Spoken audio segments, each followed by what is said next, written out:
Good evening, everyone. I am Jad. Everybody's Hello. everybody's dropping like flies. I'm Jad. Even Chris over there. I am Jad, by the way. Yeah, Chris has had to go to the doctors.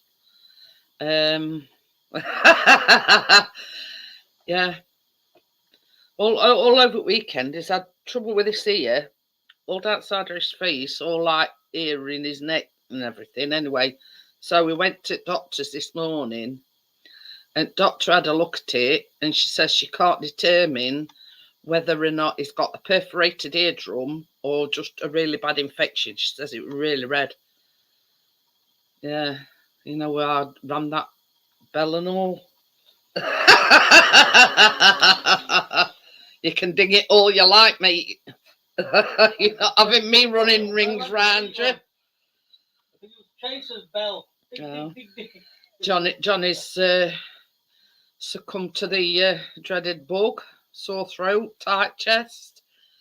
Easy's not been very well. He's that same bug. Tracy were not very well last week, so God, they're dropping like flies. I'm Jad. So I'll probably be yakkering away here all night to be then. But yeah, so I'm trying to determine. There's a sticky up a bit. Oh yeah, I'm glad you reminded me. Him over there didn't remind me. Don't forget to put your thing on. Yeah. I can't talk much. But yeah. Hey? Well. If I could talk out the right hand side of me gum, I should be alright. No, don't bother. You know what they say, don't you? Silence is golden. There you go, Amjad. Hi, Vanessa. How are you? I don't know about it over the pond, but people are dropping like flies. Yeah, Johnny's not very well. My Chris over there is not very well. They don't know whether he's got a perforated eardrum or a really bad infection, and that's his good ear. So he's a bit worried about it because, yeah, his other one's not too clever. And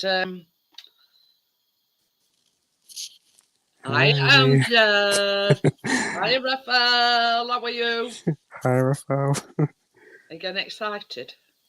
Yeah. I just thought you're not going to be around for baking because we're not baking till Wednesday. I thought I'd come and jump on and say hi. Yeah. Footy's on. I'm still going live, but Yeah, what I'm going to do, I'm going to go upstairs in spare bedroom and have my laptop because we've got like in spare bedroom like a table, like a PC table. Hi, Vanessa. It sounds like everybody, even across the pond, Amjad. Vanessa says her coughing increased dramatically overnight. Yeah, everybody's dropping like flies. Wow. But yeah. You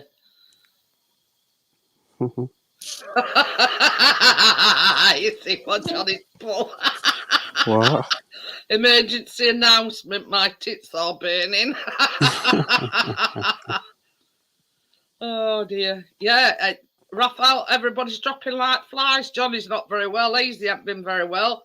Cheers, my Raphael. other half over there, he's been to doctors. They don't always got a perforated eardrum or a really bad ear infection, so he's on antibiotics. I says, keep away from me. Keep away from me. Oh dear. But yeah. Johnny wants warm milk. Oh. I think because I got my hot chocolate, that's why. You've got hot chocolate? Yeah, in the Starbucks cup. Can you see it? Oh yeah. I did. You got your thumb over it. That's why I couldn't see it. You see? Like you see it now? Yeah, I can see it now. Do you still use your what is it called, a velveteer? Yeah. So are you all packed and ready to go then? Yeah, but at the same time, Jeanette, I'm a little bit nervous. Because it's such a long way, you mean? Yeah, it's just a new place, Jeanette. I've never been before. I'm just Yeah, yeah. nervous. I mean, I know what you're saying. It's somewhere different, somewhere unknown, if you know what I mean. Mm. Honest Amjad, knock the sugar out of me, by Johnny says. Raphael says, I'm telling you guys, not enough alcohol in the blood. That is my prediction. Mm. But yeah, you'll be Mm. all right. Just Yeah, make me one promise, Amjad. You have a yeah, good time and you take plenty of pictures. yeah, inshallah. So there you go. That's Yeah. but yeah. But yeah, I know how poorly I felt a few weeks ago. It completely knocked me off my feet. You know what I mean? So I know what they're going through. I had them potatoes again for dinner, Jeanette. But yeah, and them wings. Oh, they were to die for. I wish you and Chris were my next door neighbours. Oh God, I bet smell coming from the house were absolutely gorgeous. Yeah, you would have smelled the kitchen right now, Jeanette. But it's like, you know, when you bake things and you know you've got window open, people they'll comment, "Oh, you know, it smells nice in here." You know what I mean? I bet your ass smells lovely. Mm. And it's same thing with that. I bet it smells gorgeous. Yeah, yeah. But yeah, I mean, in all fairness, I don't like a lot of spicy stuff, but they absolutely look gorgeous. I mean, I'm not saying I could eat one. Yeah. You need to try that. It's all right. Chris is saying it. You need said to, you weren't going to say it. Jeanette, you need to check out them spices. It's called Naz's Kitchen. The spice mixes are wicked. That's what I use on the potatoes. Yeah, they look gorgeous. It's all right. Chris said yesterday they were going out today, and then it peed it down with rain. Yeah, And Jeanette, you said you weren't going to say it. it only took 20 minutes in the air fryer for them potatoes. Wow. Chris, we won't be with our toast now. You know, it's very rarely. We only use oven for baking, and because see, when I have my shopping delivered, I order an extra large chicken. The devil's spud. That's what Johnny's saying. So this extra large chicken won't fit in the air fryer. Otherwise, we'd have been doing chicken in air fryer as well. But because it's an extra large one, it won't fit. So yeah. Yeah, because I use the air fryer more now, Jeanette, more than the oven. To be honest with you, we did. Or we do, sorry. But as I say, we bought the smaller version first because Chris says, I'm not forking out a lot of money. Yeah. If I can't get on with it or I don't like it. Yeah. So we bought like a cheap, you know, one drawer one from Asda. Yeah. And once she started cooking with it, and I went, "Oh, these is fantastic." So then we bought the tower one, the one with 3 shelves in. Yeah. I was at Minx Laura's the other night, Jeanette. Just made me emotional. Oh. Just made me emotional about her mum. Yeah. Made me emotional. But because I was watching her when she was younger on Instagram.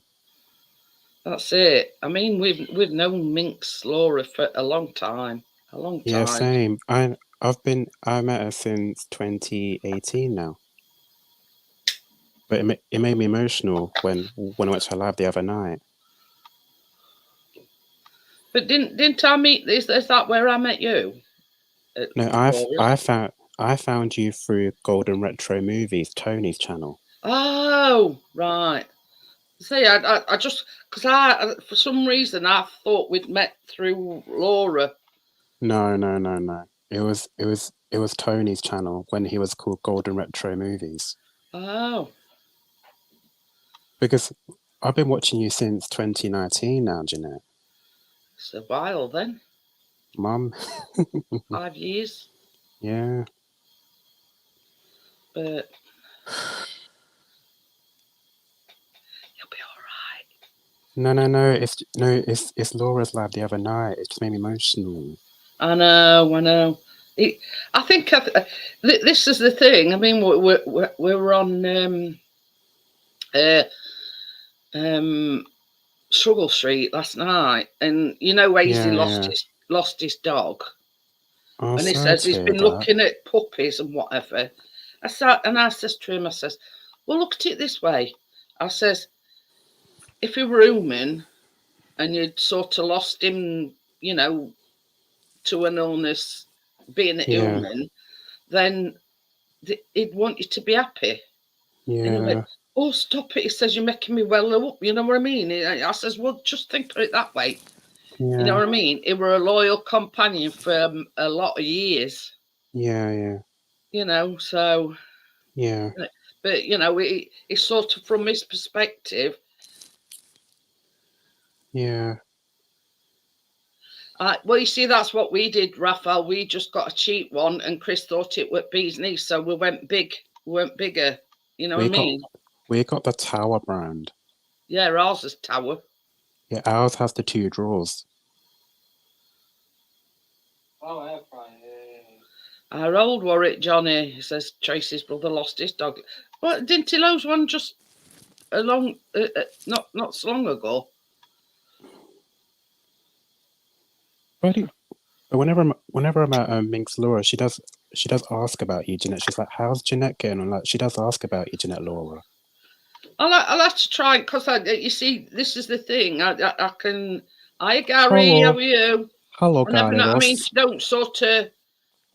Hello, my Scottish. You know, it's her live streams are a bit random, if you know what I mean. Yeah, exactly. Yeah. But yeah, Tracy's brother's lost because he got 2 Yorkies. Now the younger one died not so long back. God, 26. That's a good age. I know, Gary. I was on the panel. I thought I'll jump on today. Scottish Jerry's back. But yeah. So yeah, right. I was sort of, in a sense, upsetting Amjad, because I said, well, Buster would want you, you know, because he don't walk as much now Buster's gone. You know what I mean? If he got another dog, it'd, get him out a bit more. You know what I mean? My heart goes out for Laura. Seriously, Jeanette. Like, I can feel her pain right now, like without her mum. That were a sudden, it was a shock when I saw it. I know, like when I went to her live the other night, and I tried to stay, but then I was like, do you know what? I just secretly left. I was like, I can't even watch it anymore. Well, that's it. No, but I mean, if it's too upsetting for you, Amjad, you best, taking your out of it. I mean, I'm not making the fun of Laura. Like, I like Laura. Do you know what I mean? Yeah. I know what you're saying, but if it's upsetting you and it's causing you stress, then I can totally understand it. Yeah.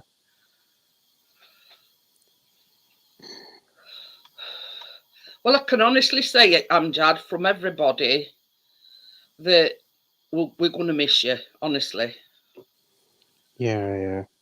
You know what I mean? We're going to miss you. It's going to be a long 10 days. Yeah.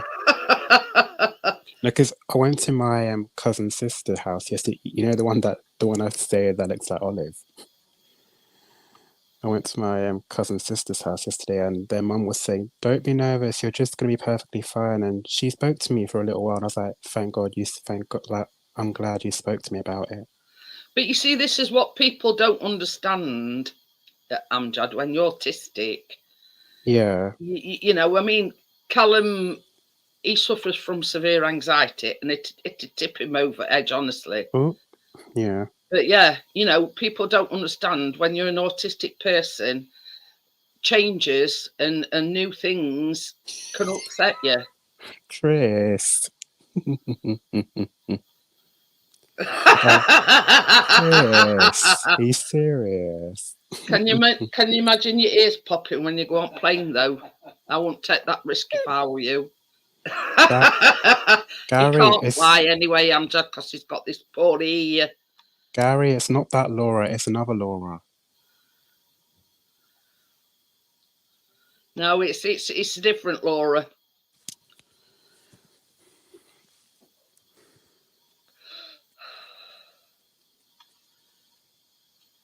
Yeah. Hey, somebody else might get a chance. Now Amjad's going away for 10 days. Yeah, we miss you, Amjad. Us blue spanners in chat shit next to you, Amjad. Oh, and I just swore. Yeah, it means you passed off the draw. That's what it means. Yeah, But I'll explain that, yeah. So, yeah, we're going to have to start calling him Quick Draw McGraw.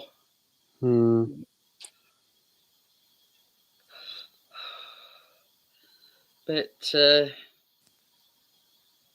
yeah, don't worry about anything, Amjad. Your family's there to, you know, to look after you, and you know. Yeah. Gonna try and make the most fun of it, Jeanette. Oh yeah, definitely. Try new things. And I was watching like videos on YouTube and TikToks. I'm getting prepared a tiny bit. Yeah, I know what you mean. Like for way of life and scenery, and you know what I mean. It's not going to be too much of a shock.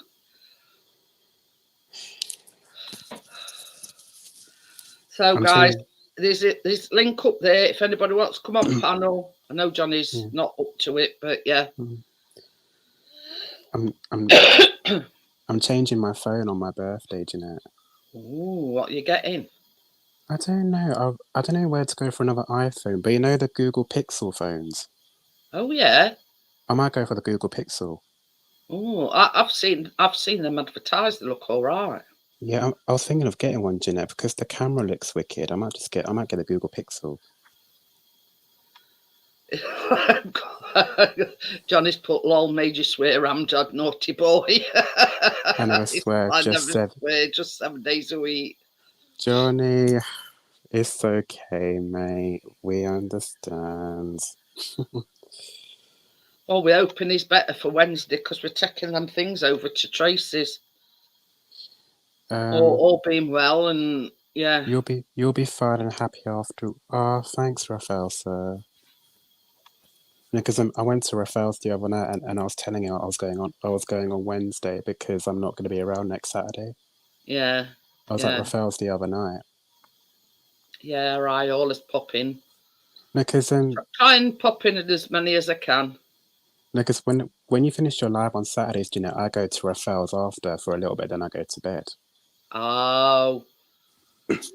But yeah, you'll be fine. Yeah, you'll get there. You'll get there, Amjad, and you'll think, I don't know what I was worrying about. I'm just happy that I'm on panel now. That's it.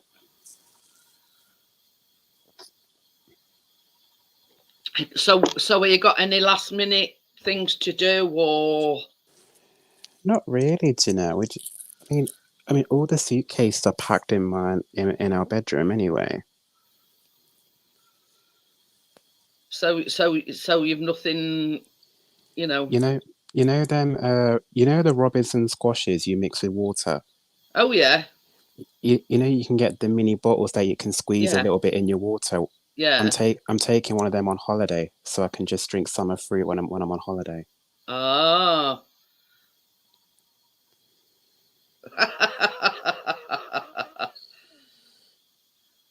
I don't like swearing, just dozy people around and annoying idiots. I can't help it. It's fine, Johnny. Raphael says he only swears when he stabs himself with a screwdriver or pinches it. Yeah. Or me, or like me when I chop my finger. Yeah. Getting stupid tablets out at thing. Yeah. I swear to God, Amjad, that's twice that same finger. But last time it was like right on tip, and this time it's sort of. Have you heard anything from Bella, Jeanette, lately? I missed a phone call, a video call from the other day. I have tried ringing her back a couple of times, but she's not picked up. So, but yeah, she did try ringing me.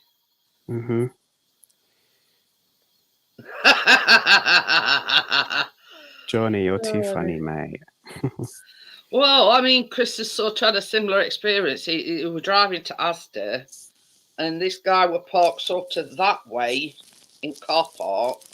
So Chris was right away, and this guy was backing out, and Chris says I had to slam brakes on. He says, and I'm there ranting and raving and all this, that, and other, and bloke it car's going. Like he didn't know what he'd done. Oh, sorry. Sorry. I missed the travel comment. No, Raphael, it's absolutely fine because I said it before I was going to bed, Raphael. I Gordo. But yeah, you know, this guy in this car sort of put his hands up like that, like he didn't know what he'd done. You know, it's Chris's right away. He were parked that way.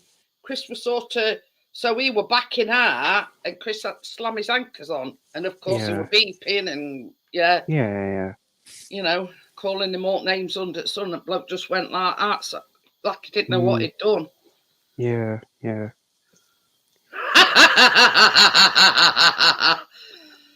Trust you, Gordo. Gordo, you're too funny, mate. I can trust your jokes. Well, we've got to see his beautiful face before he leaves us for 10 days, Gordo. Hi, Woody. How are you? Hey, Woody. Hey, no. KISSING. No kisses. Because there's been lurgy going about, so we either go. No, it's the commenting that's making me laugh. Yeah, so we've banned kissing. we've banned kissing. Yeah. Because there's lurgy going about, so. Where's Crypto tonight? She don't you normally come in till about past somewhere about that. Same as Bria, isn't it? Yeah. But yeah, kissing's off the menu just at the moment. Hi, Tracy. Hey, Tracy. Hi, hello, Angela. Nice to see Tracy. you. Yeah, come up, Tracy. You're missing out on some good stuff this week, Amjad, with me. Yeah, I saw your schedule because when I saw Callum's name, I was like, no, I'm gonna miss it.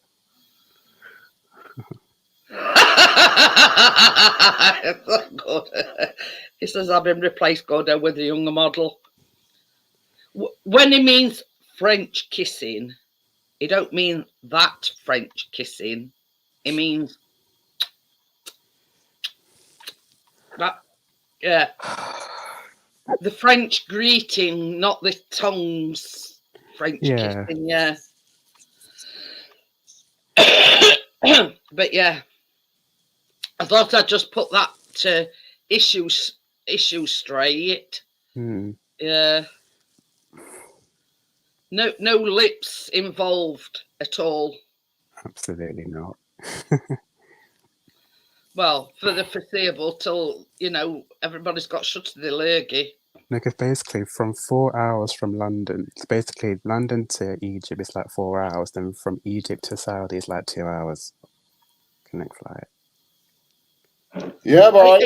Hey, Richard. Hello. Are you stopping over in Egypt then, or is it just like a connecting flight? So stopping at Egypt for a bit and then go to Saudi. Ooh, yeah, boy. Flat white. Correct. You broke it for me. Visit from you, Amjad. Sorry? This is very unexpected. He's leaving us for 10 days, Richard. I know. Yeah, I'm flying out on out on Wednesday night. I'll tell you something, Johnny. There'd not be no tongue action on Wednesday. I'll be like this. Oh God. Chris has come down with something now. He'd been complaining all weekend, like his ear were hurting him, and like his ear were red. But he was complaining his like jaw and ear were hurting him. Oh. So I says to him that I set alarm, and I says I've set alarm so he can ring up doctors. Went up, The doctor can't determine whether he's got a perforated eardrum or a really bad infection in it. So he's on antibiotics now and all. Right. Man. Sorry. So yeah, so everybody's dropping like flies. Johnny's not well. Ooh. Gordo's been planting seeds. Johnny says he's a flat white tonight. Mhm. That's out on there. Mm, mm. Hello, Gary. You know Johnny. my brother. You know my brother drinks. You know the Nescafe 3-in-1s. Oh yeah, like sachet things. Yeah, he drinks them. You know the 3-in-1 Nescafe sachets. Chris buys them. You know, like when he's going like on his jollies and going out with camera and everything. He buys them. Mm-hmm. Because it's just a matter of boiling some water and jobs are good and isn't it? Mm.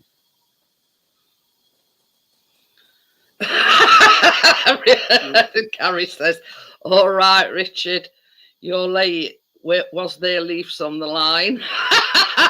No. I've just been watching football, actually. That's why I was just a bit later.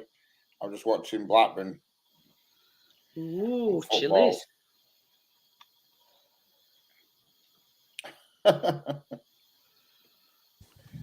Hello, Johnny. Amjad's on walkabouts. He's on the move. No, He's Imran's having it. drinking hot chocolate. No, Imran's having it early night. That's why I had to turn my bedroom light off. Oh. So I'm in my mum and dad's room.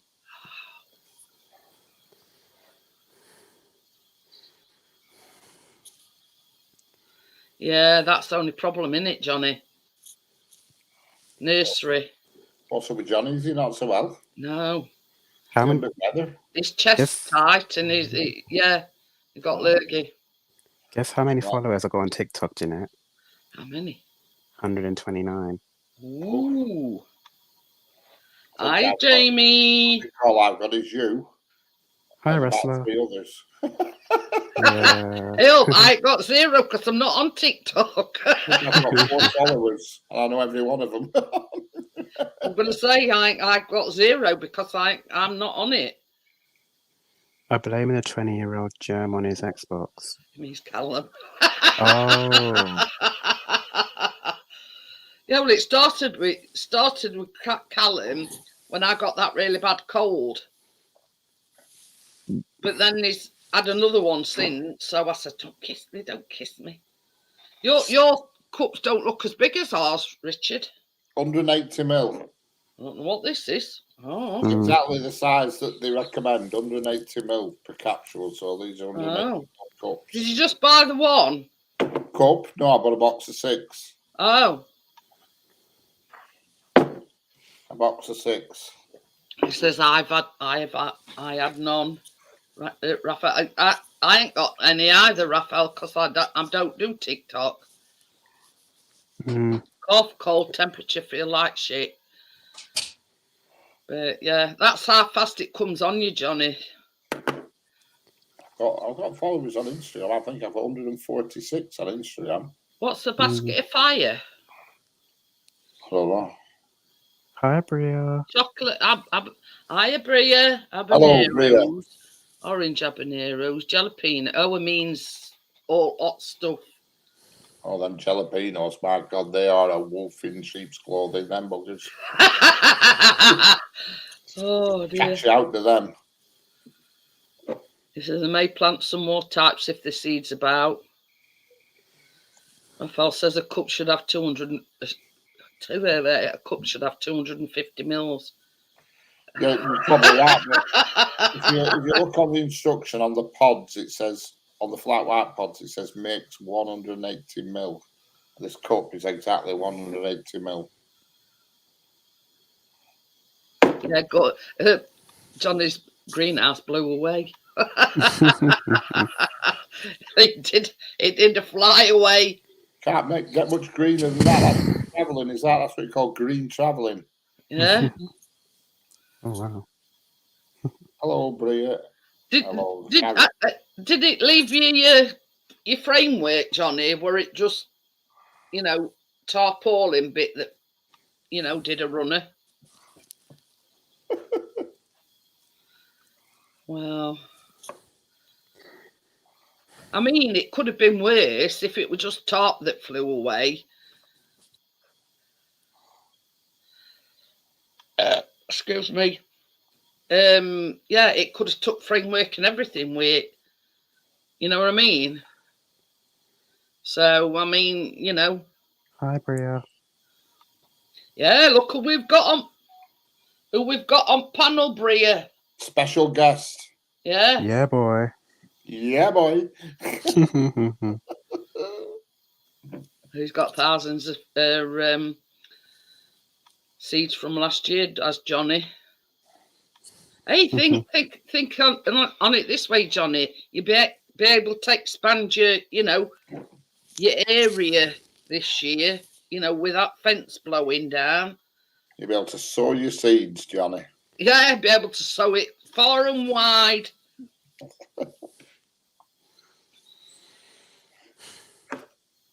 Oh, I know what you're saying, Gordo.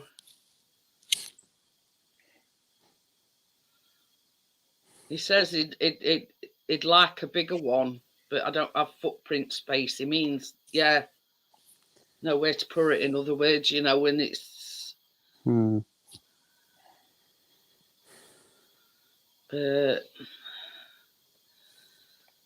But yeah, only advice I can give to people that's had this lurgy: plenty of rest, keep self hydrated. You know what I mean? That's only thing that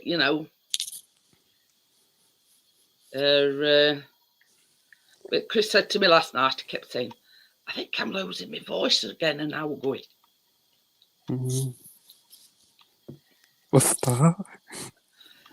Yeah, Chris said he was losing his voice, and I'm going.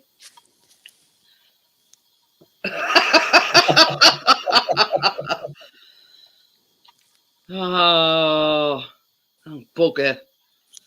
It says they've got an artificial lawn. No room for secret veg.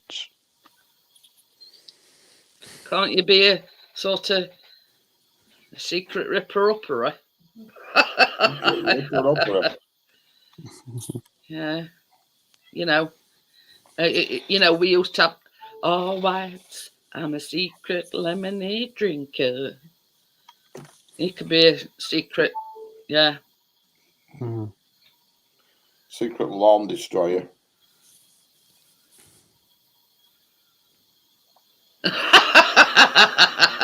He saw the vegetable seeds now, Jamie. There might be flower seeds. He says he found a couple of packets of veggie seeds So that are of an charades for the unknown next year. few days, Jim, for the next few days. No, we soon got it back, Johnny.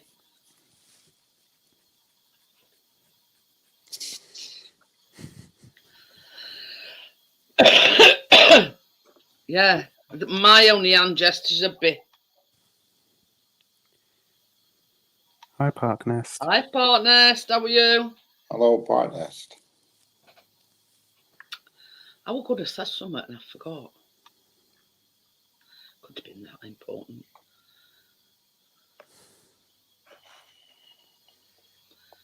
Oh, I know where it is. I know where it is. You know when we were talking about old television programs and everything, and it were predominantly, I think it were English. Can you remember Hector's House? Yeah. It were a dog. That's right, yeah. And I don't know, where did I see it? I think it come up on Facebook, and I thought, God, I can remember that. Yeah. And it got like a cowboy hat on and these dungarees and everything, hadn't it? But yeah. Oh, there's only a young couple next door. He looks like an older Harry Potter. Oh. Yeah, I sort of know what you mean, Gordo.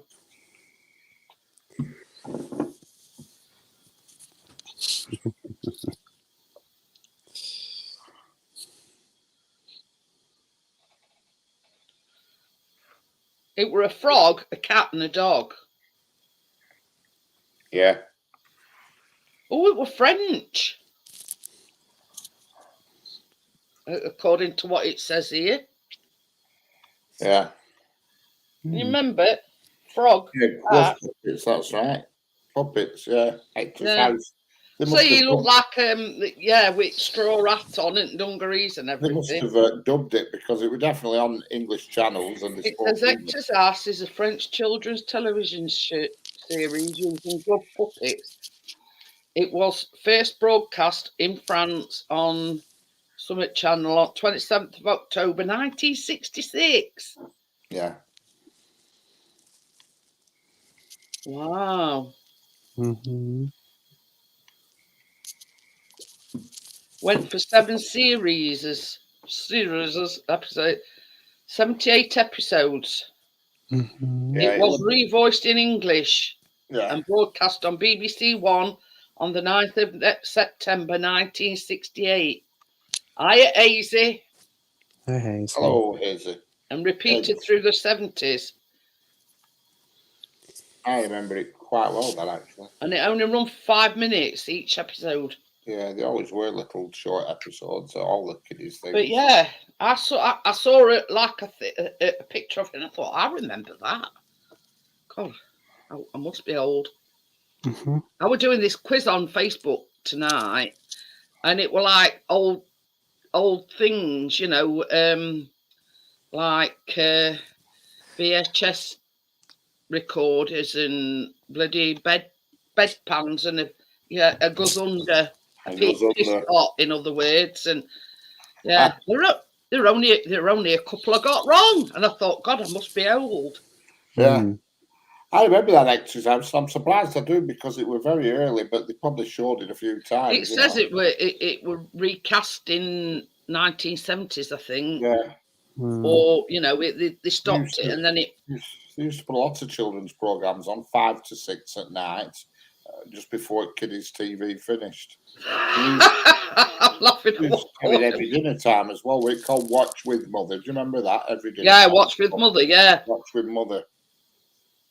And that was like a different cartoon thing every day, weren't it? Watch with Mother. I remember that. I was laughing at what Gordo put, and he says, first day at school when the teacher asked if I knew any French, because what he says, when his mum and dad used to swear, he used to excuse my French. And John, I'm laughing. Johnny said we had an emergency plumber around for a blocked drain. Me and plumber guy were chatting at the front while the machine emptied the drain. We heard his scream. He fell down the hole. Lolly was covered in, I think he means shit and stuff. He couldn't make that up, Johnny. Oh my God. Johnny's down with leggy, Hazy. It's your fault. You've get it in. Chris has had to go to doctors with his here. Oh. Hey, partners, put a link in, Richard. Yeah. Hector's House, bloody hell. I know. But when you first seen that dog, it reminded you of a cowboy because he got straw hat on and dungarees, hadn't it? Mm-hmm. Yeah. I mean, whoever thought of putting a frog and a cat in the same thing, you know what I mean? It's I'm looking at this cartoon now and how dreadful the quality is, but back then it was probably mind-boggling stuff. I mean, that frog just, what on earth? I mean, it stood on its back legs with its arms out straight. What the hell? And the cat looked evil. Like Hector's got them. I'm just laughing at what Gordo's put. He says, Mrs. G has never been very good at responding to I've never seen it yet. Oh, I showed her the meatball she was cooking looked delicious, and the only thing she could think to reply was fecking gravy. In other words, it were lumpy gravy.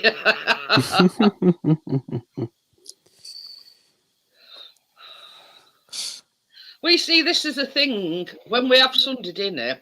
Chris likes thinnish gravy, and me and Callum like thick gravy, if that makes sense. So our Callum will go up to Chris and he'll say, I made my nice thick gravy. And he went, no, I've made my thin gravy.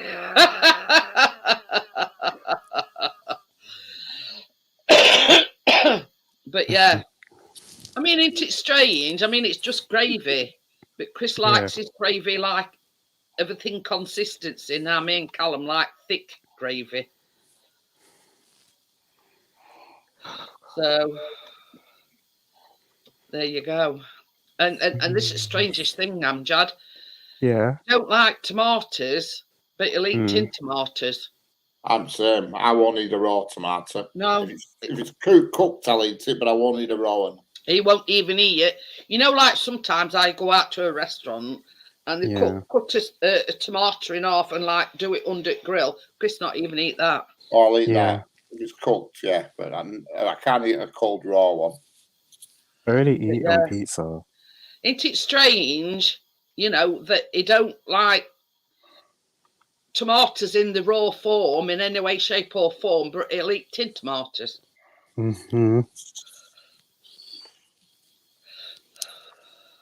But this is another thing, Amjad. Callum. Ah, there you go. You can but try, Jamie. That's, you know what I mean? It's things, other things, you know, in life dictate otherwise sometimes. You can't always, you know. But that's the thing. I like any tomatoes, cherry tomatoes, plum tomatoes, any kind of tomatoes, cooked or raw. I love tomato. But you see, like, you know, as I was saying, when we go out to a restaurant and you have a burger and it's got like salad and tomatoes and everything on it, Chris will pick his off and put it on my plate. But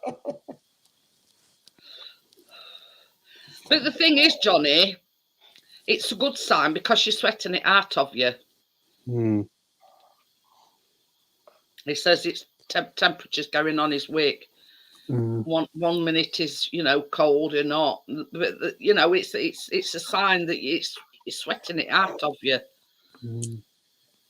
But as I was saying, Callum won't eat cheese, but he likes cheeseburgers, but only that what I call floppy cheese. Oh, the square cheese. Yeah, the cheese slices. Yeah, the now orange he'll only ones. eat that on like burgers and such. And when we lived in Great Yarmouth, he used to love going to the marketplace because they did chips and cheese. Now he'd eat cheese then, Rubber cheese. but he don't, as a rule, no, they don't entertain cheese. I call it floppy cheese, Gordo, because it's, you know. Oh, I seen, that were a funny thing I seen and all on Facebook. And it says, this is a tip for you, Johnny. This is a tip for you. If you want to stop a baby crying, throw one of them floppy cheese slices in its face. And it, honest to God, it works every time. Honest to God, it works every time. And it were on Facebook. And I were killing myself with laughter. And these babies, you know, youngsters were crying, and parent just flicked one of these cheese slices and, you know, landed on its face and it sure up crying. I don't know how that one works, but hey ho.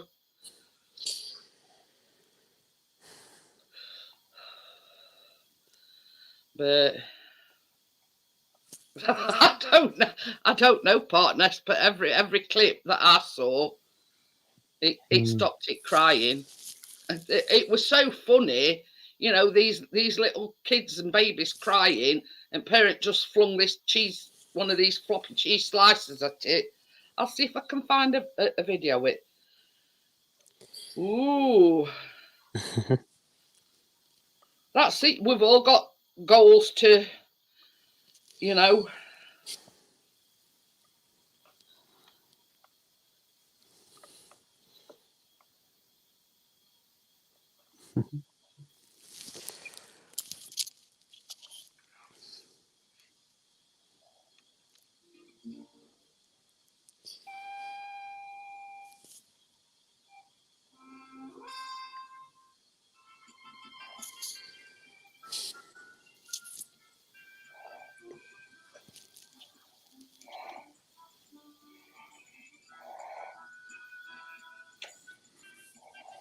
Yeah, this is the actual video that I've seen on Facebook. And it says try not to laugh. I couldn't help myself. Okay. I end up with social services contacting us here.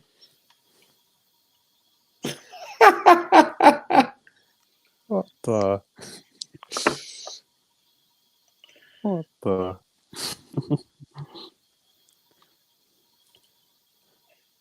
Oh. There you go. Oh. It suits you up. I wonder what happens if you chuck a Dairy Lee at it. Wow. I've seen something similar like that on TikTok. But yeah. So now you've seen. Hiya, Adam. Hi, Adam.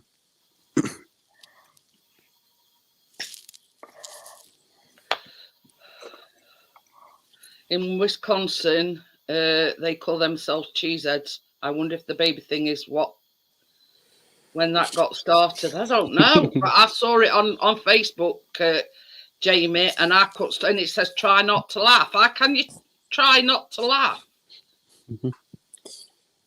Yeah, it's quite a common thing actually, this cheese slice. I'm just Googling it. Yeah. It's a distraction technique. The baby's thinking, what the hell's that? And it's knocks them off the train of thought. Hey up, partners, it's not a waste or a cheese slice because I won't eat it if you pay me to eat it. I call it floppy cheese. Especially if it's been on a baby's head. For the baby's head's been. Yeah.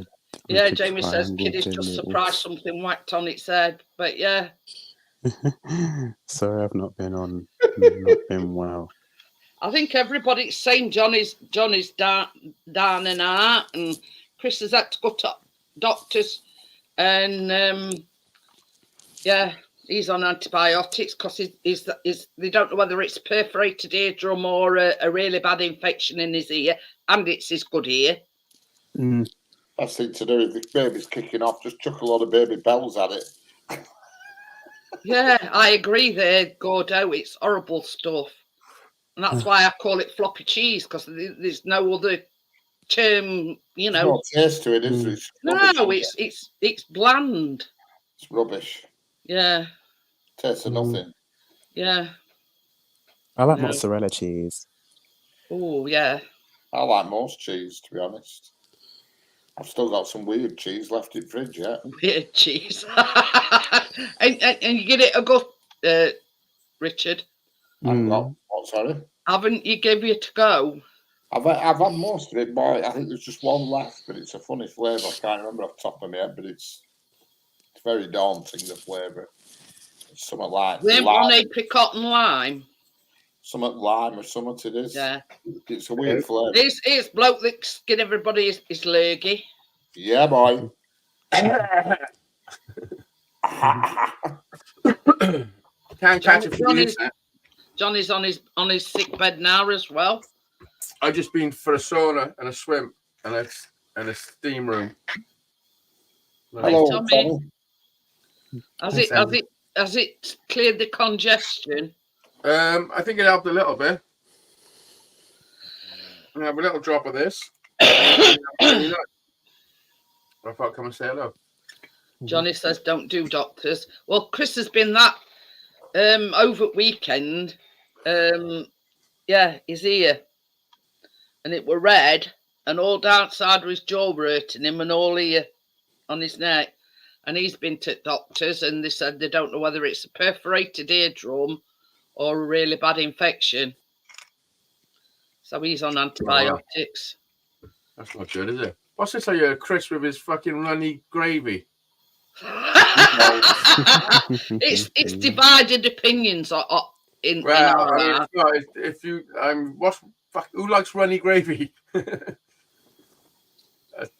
Something wrong with you. Obviously. I like my gravy nice and thick and full of meaty flavours, and but Chris don't. He likes like fucking dishwater gravy. I don't know what's wrong with my camera today. It's a bit... Yeah, I just honestly, Jamie, I just call it floppy cheese because I mean it's processed cheese, isn't it? We're on about them cheese slices. Oh yeah, it's like plastic. Set Horrible. fire to them. They burn for hours. But yeah, and you notice we've got somebody making a guest appearance. Oh, Amjad, Yeah. is this a guest appearance? Yeah. Hmm. Oh, fucking When hell, was no. the last time he come on? It's a long No, I while didn't know. Do you have periods? Oh, he's off to Saudi Arabia on Wednesday. Oh, nice. Yeah. Don't steal anything. They'll chop your fingers off. No. Keep your hands in your pockets. Oh, chap. Always. Why are you going to Saudi? Just my mum had it planned for a while. Nice. Going on your own? No, with my family, Hazy. Ah, Bordeaux says in Sainsbury's they do a Mexicano cheese slices, proper cheddar cheese with jalapeno. Ooh, Oh, God, jalapeno peppers. That boy, is great, in a them nice jalapeno burger. Oh, I just had a steak with egg fried rice, all made by myself. Oof, that sounds good. It was. I was just gonna have we some. do, I partner. was gonna have just steak and 3 eggs, but then there was some cooked rice in the fridge, so I thought I'll chuck that in with my omelette and mix it up. Gordo's So pro link up for them. Is your bed comfy? What? Is your bed comfy? That's Harry's bed. Oh yeah, I knew that. I mean literally. I was just saying, is it comfy though? I saw you testing it. Yeah. Do you know why? Because I was literally fucked. I thought, yeah, boy, you can build a bed really fast. Oh no, that took me 2.5 hours. I thought it I think I took just sped it up a bit. 40 seconds. I sped her up to 7 minutes. I literally done it without stopping. Partness says you don't want a gravy that's so thick. I like mine like that, Partness. Not like a lumpy gravy, but I like a thick. You like it thick so it remains coated on the items you've poured it on. You don't want it just to get to the bottom of the plate. Yeah, and you know, like when you cut your Yorkshire puddings up and everything, you can dip it in it and eat for a month. Use the Yorkshire pudding as like a bit of a cleaning up tool. Yeah. Mm. Yeah, he's a bit off kilter, Tommy. He's got like a tight chest and a cough and hot and cold and. What card do you reckon that is? What? What card do you think it is? Low wrestler. Low wrestler. It's same on both sides. It's a magic card. It came in. There's another 2 cards with it's like a magic trick. Coming a Christmas cracker. I've got one. You ever Here. come in a Christmas cracker? I've got the disappearing coins trick here. I'm like that with shit that you get free. What have you got? It's the disappearing coins. Oh, the one goes on top of the other one. Yeah, they disappear. Let me see. The 10p's, they disappear, they bog off. Guess what I got? Nice. We have a magic trick as well. We're having a magic trick. Oh, so that is. It's a little roll of sellotape. It's a tape dispenser. Oh, Right. not very good though. It don't even cut. It looks like a snail. Yeah, it don't even cut. See you later, Gordo. Our Callum got it, and when he first got it, he thought it were a whistle, and he went, "How does this work?" And he went, he says it don't work. I said, "No, cause it's a sellotape dispenser, you idiot." He was fucking blowing it. It were blowing it, thinking it were a whistle. How long are you going to be in Saudi for, Amjad? 10 days. Nice. Have you ever been there Yeah. before? No, it's my first time there, Hazy. Nice. Have your family been there before? Not really. So it'll be our first time there. Nice. It's exciting, isn't it? Yeah, definitely. Yeah, How he's long's the flight? a bit nervous about it. How long's the Um, flight? 7 hours, is it? we're going from London to Egypt and then Egypt to Saudi, so it's like a connected flight. Ah, okay. So you'll have like a 4 or 5 hour flight to Egypt. Yeah, Bit basically. of a stopover in Egypt and then on Oh, that'd be to. nice. You'll have I to got get your a picture Hazy. of I got your Friday. album on my phone. Fucking I got- rightly so too. I got your music album on my phone. Nice. Hazy Yeah. going to Egypt. Thank you. You're Gary welcome. says you've got a few racehorses over there, Amjad. Yeah, bring me one back. Pharaohs. It's got to be a winner though. Yeah. Play me to the Pharaohs. Play the gods to the Pharaohs. Mm-hmm. Adam says his mate come back about a month ago. But in Mara we say like inshallah. What Inshallah. does that mean? It means everything will go well. Oh, yeah. Nice. Inshallah. Well, I hope everything goes well for you. Yeah. I hope they It don't will accuse you do. of stealing and chop off your fingers. No. I don't think that's in Amjad's nature, AZ. He, he's not like fingered. Never. Good. Do you know, I'm off to bed now. I've got work experience tomorrow. Okie dokie then, Amjad. It's been lovely seeing you. I'll tell Cool. Crypto when she comes on that you've been on panel. Yeah.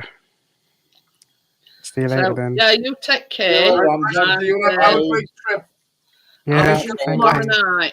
Make sure you blast the soothing sounds of Hazy Days in Saudi. Definitely.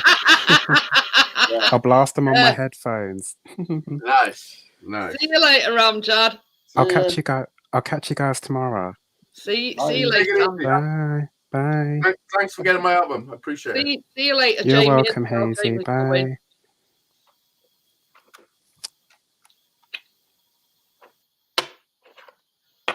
Oh dear. But I think he's a bit nervous, Amjad, bless him, because he's autistic, you see, and Yeah, it's like he's very nervous about going. he'll be fine. And I've told him that. I said, just, promise me 2 things. You have a good time and you take lots of photographs. See you later, Amjad. Because we want to see lots of pictures when you come back.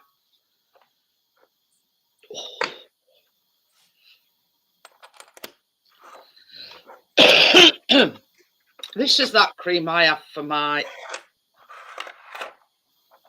Algisal. Oh, what? It's good stuff, isn't it, Richard? Yeah. Is that for your piles? No. Yeah, well, if it is, Richard's got piles and all then, because I put him onto it. It's for me. My only complaint is it doesn't last long enough. That's the Yeah, only that's the complaint. only problem. I mean, I've had problem with this little finger, and it's given me some jip, and yeah, this is the second lot I've had to put on. It's like it's a local analgesia, and What? a local analgesia.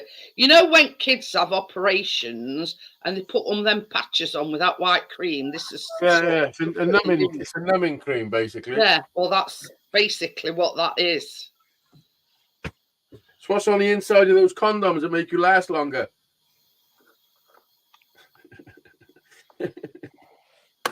You know what I'm talking about, Rich.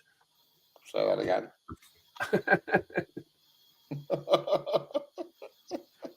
I like to stick them on inside out so then she can't feel anything.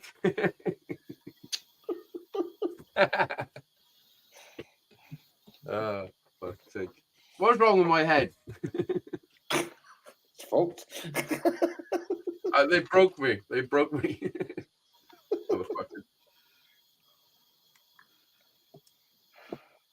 Have I missed something here with condoms and?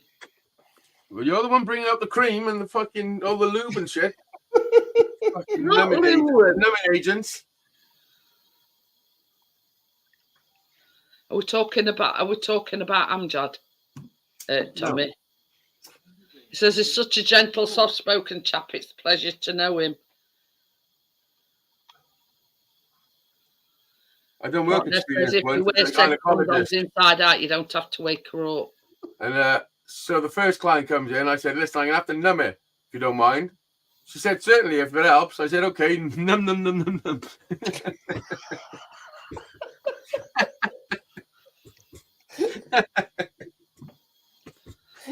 Oh, for fuck's sake.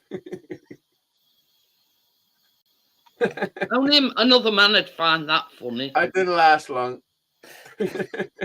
Num, num, num, num, num.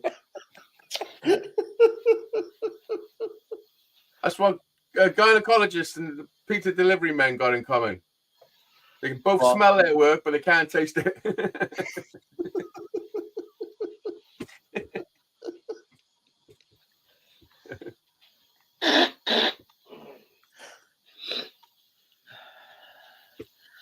I'd I like know. to think if I were getting examined downstairs, it would nice and clean and. Yeah, would you want them to know? Mind you, having said that, the last smear I went for, I went to nurse and, you know, like just to break ice and, you know, when she says get up on bed and like, you know, open your legs and I says, you know, while you're there, can you just awake cobwebs?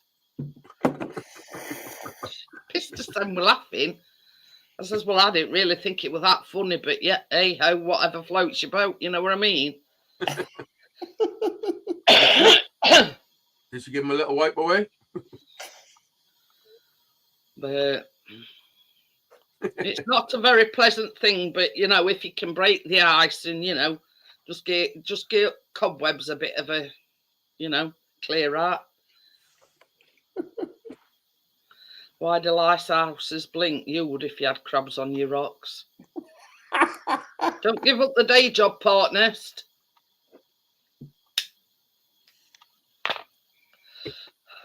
But funny thing is, this nurse that actually did it, right? I didn't like her at first. I liked other nurse, and because she sent to me like very straight laced and you know, up her own arse, so to speak. Hi, Prissy, how are you? Giggles. What? So I've got giggles now. Did I get you with that one, Rich? Like? I can just imagine it because it reminds me when you do that one with blind with curtains. Well, Peter Spring didn't work very well, did it? But yeah, I didn't like her at first because she was like too straight laced and you know couldn't take a joke and you know what I mean. I thought you know. Hey, Brissy boy, how are you doing? You got you know where you got a brush stuffed up your arse or something because she Well, I mean, if we have somebody was a good touching my laugh hoo-ha, now. somebody was touching my hoo-ha, I'd want him to smile. Your hoo-ha? You ain't got a hoo-ha. Well, if I did have one, if someone was my hoo-hoo valve, I'd want him to. You know, can you imagine it just going to the point where she's, you know, and I say, can you sweep cobwebs away? Fucking hell, what's she doing? Sticking a couple of stitches in it. It's like a toothbrush kind of thing, what they, you know. Oh, well, they scrape the cervix. Oh, yeah, they got that yeah, right. the samples from your I always cervix. scrape the cervix. Well, I'm not having mine done again. Put it that way. Cervix scraper. Yeah.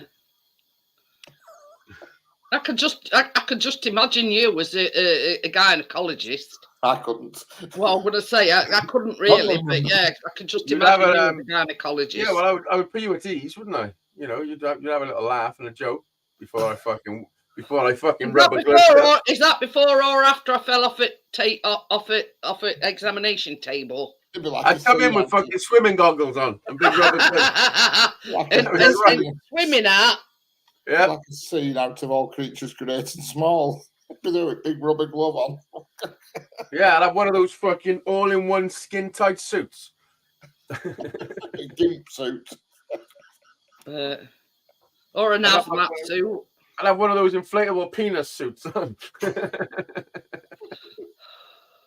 what I'd wear. But same nurse gives me my B12 injection every month now, and you know, and I think so. To what broke the ice is, I'm just a few months older than what she is, so we sort of got that in common. You know what I mean? Why was there ice there? Fucking how cold was it? But yeah, anyway. But yeah, she was very stuck up when I first met her. I think I were a bit, She's very stuck up. She's doing a fucking hoo-ha investigation. I think she were a bit, thought I were a bit too common, if you know what I mean. Well, I don't know what gave her that idea. Oh well. You know me, I ain't changing for nobody. Don't Good. like it there its door. Don't let it hit you on the arse on way out. Hello, Brizzy. What's up, Brizzy? Long time no see, man. Honest, I used to be a gynecologist. I still do a bit just to keep my. It's not all about putting your hand up there. A lot of it is, but no, it's not all. Not the You whole know. hand. I mean, what are you, a fucking heifer? You fucking. You could have a quick look at this. Hey up. That's no work. That's no work. You know these. You know when you're having a baby, the ultrasound scan. They've Yeah. got one like that, and that's to do your internals. Honestly, What? and they put a condom on it and all. Well, yes, safe sex. Safe fucking. But yes, it's not pleasurable. Yeah, it's not pleasurable. Have you had one? Yeah. Oh fuck! And they put the condom go all the way up to the end. Yeah, it's like a full length. It must be an extra large one. Fuck, they get them from? I need them. I don't know.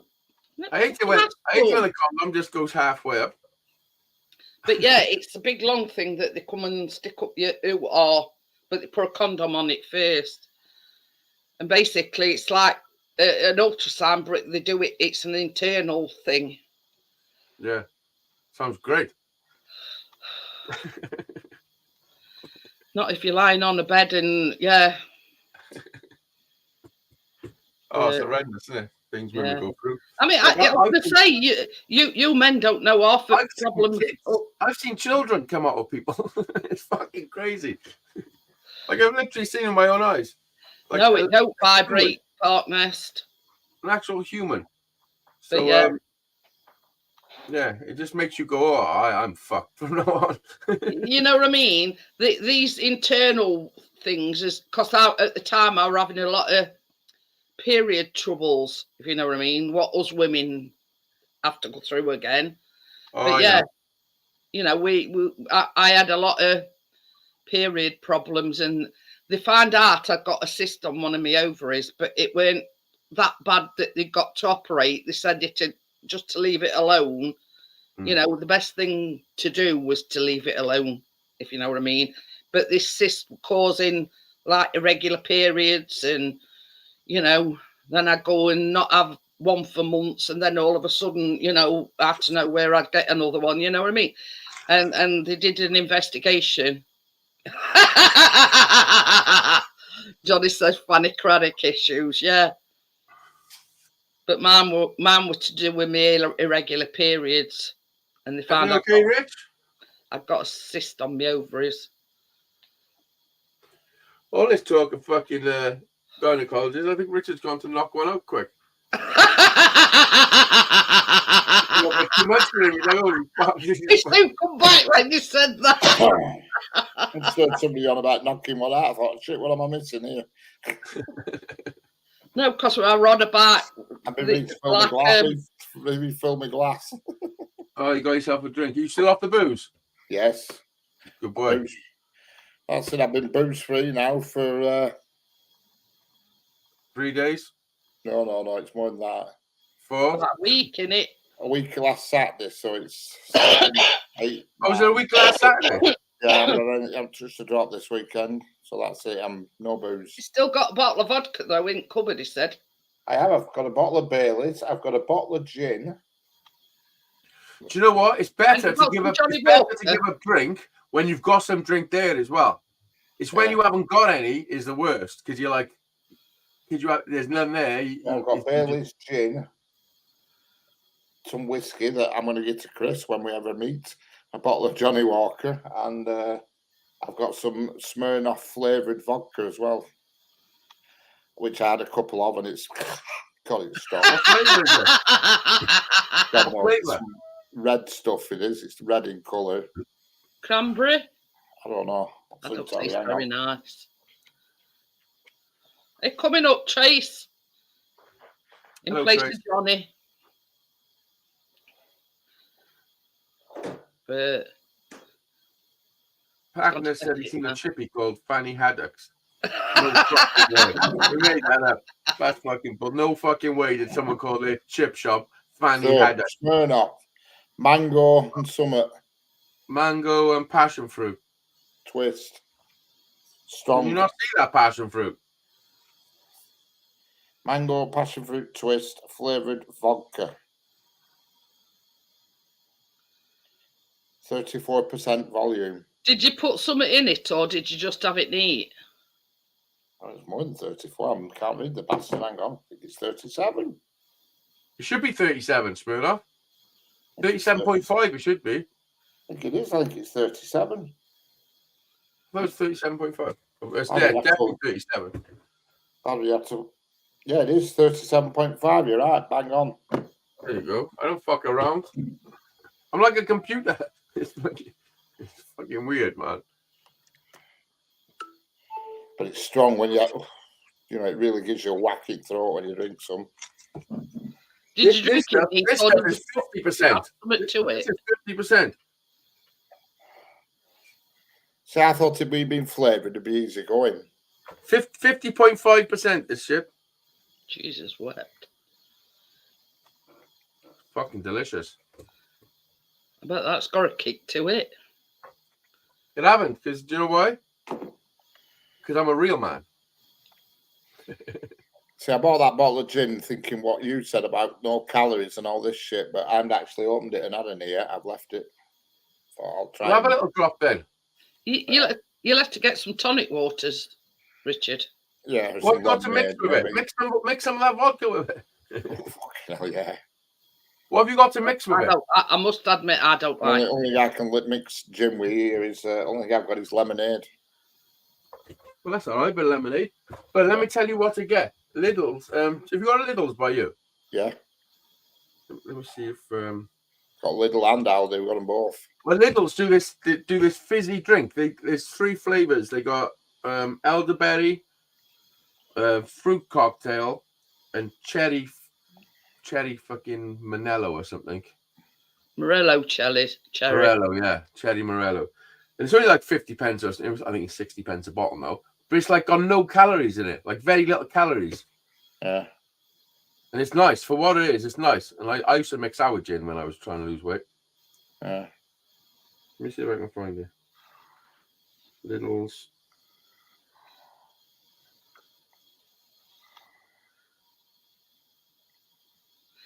That's the thing. Do they still do that Johnny Walker Red Label? Because they went like all onto Black Label, didn't they? No, they still do red, but it's more expensive. I think it's red.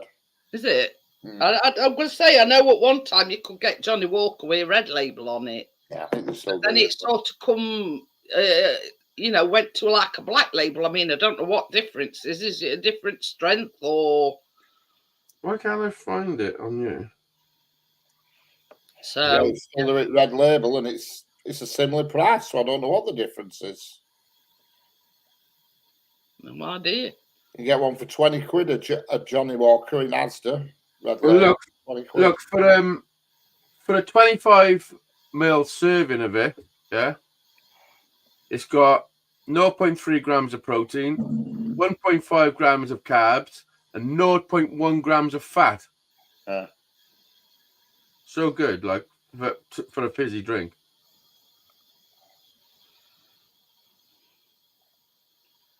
$10 calories. All right. You can have a glass half for 10 calories. What's a can of Coke? I don't know. A Oh, lot. I don't know. A full strength, a full sugar can of Coke will be quite a bit, I would imagine. How many calories in a can of Coke? 139 calories. 130, 139 calories. That's ridiculous because, you think a can of Carling's only 150, but it's Yeah. a lot. Yeah. About Oh, it's 150. crazy. But for a can of Coke, I mean, I've always known that though. Coke is riddled with sugar and shit. Partners says the red basically- label is a general blend and black label is aged 12 years. Right. For one can of Coke, you can have 14 cans of the other stuff. You know what I mean? 14 glasses of the other stuff is like one can of Coke. Yeah. And it's like 60 odd pence. It's really cheap, man. You should try it, Rich. You like elderflower? It's quite Okay. nice. It's quite a nice flavour, actually. And just having it with ice, like without any alcohol, just drinking in general, like. I never knew that Johnny Walker Red Label is the most sold whiskey in the world. Yeah, it's pretty popular. I never knew that. Is it Johnny Walker, the rugby player? I'm not. I don't know. But it says here it's the world's best-selling Scotch whiskey.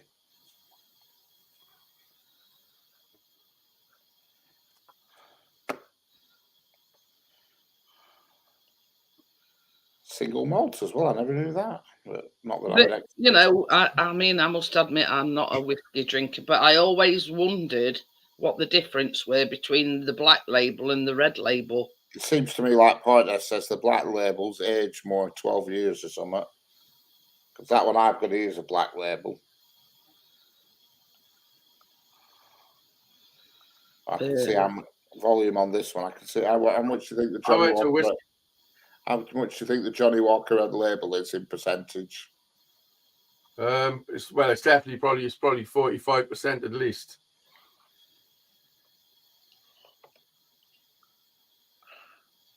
Yeah. Fucking hell.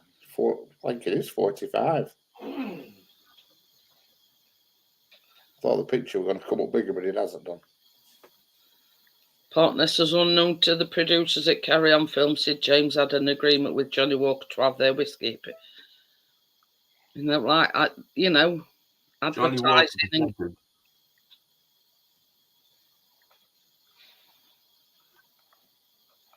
40 to 43%.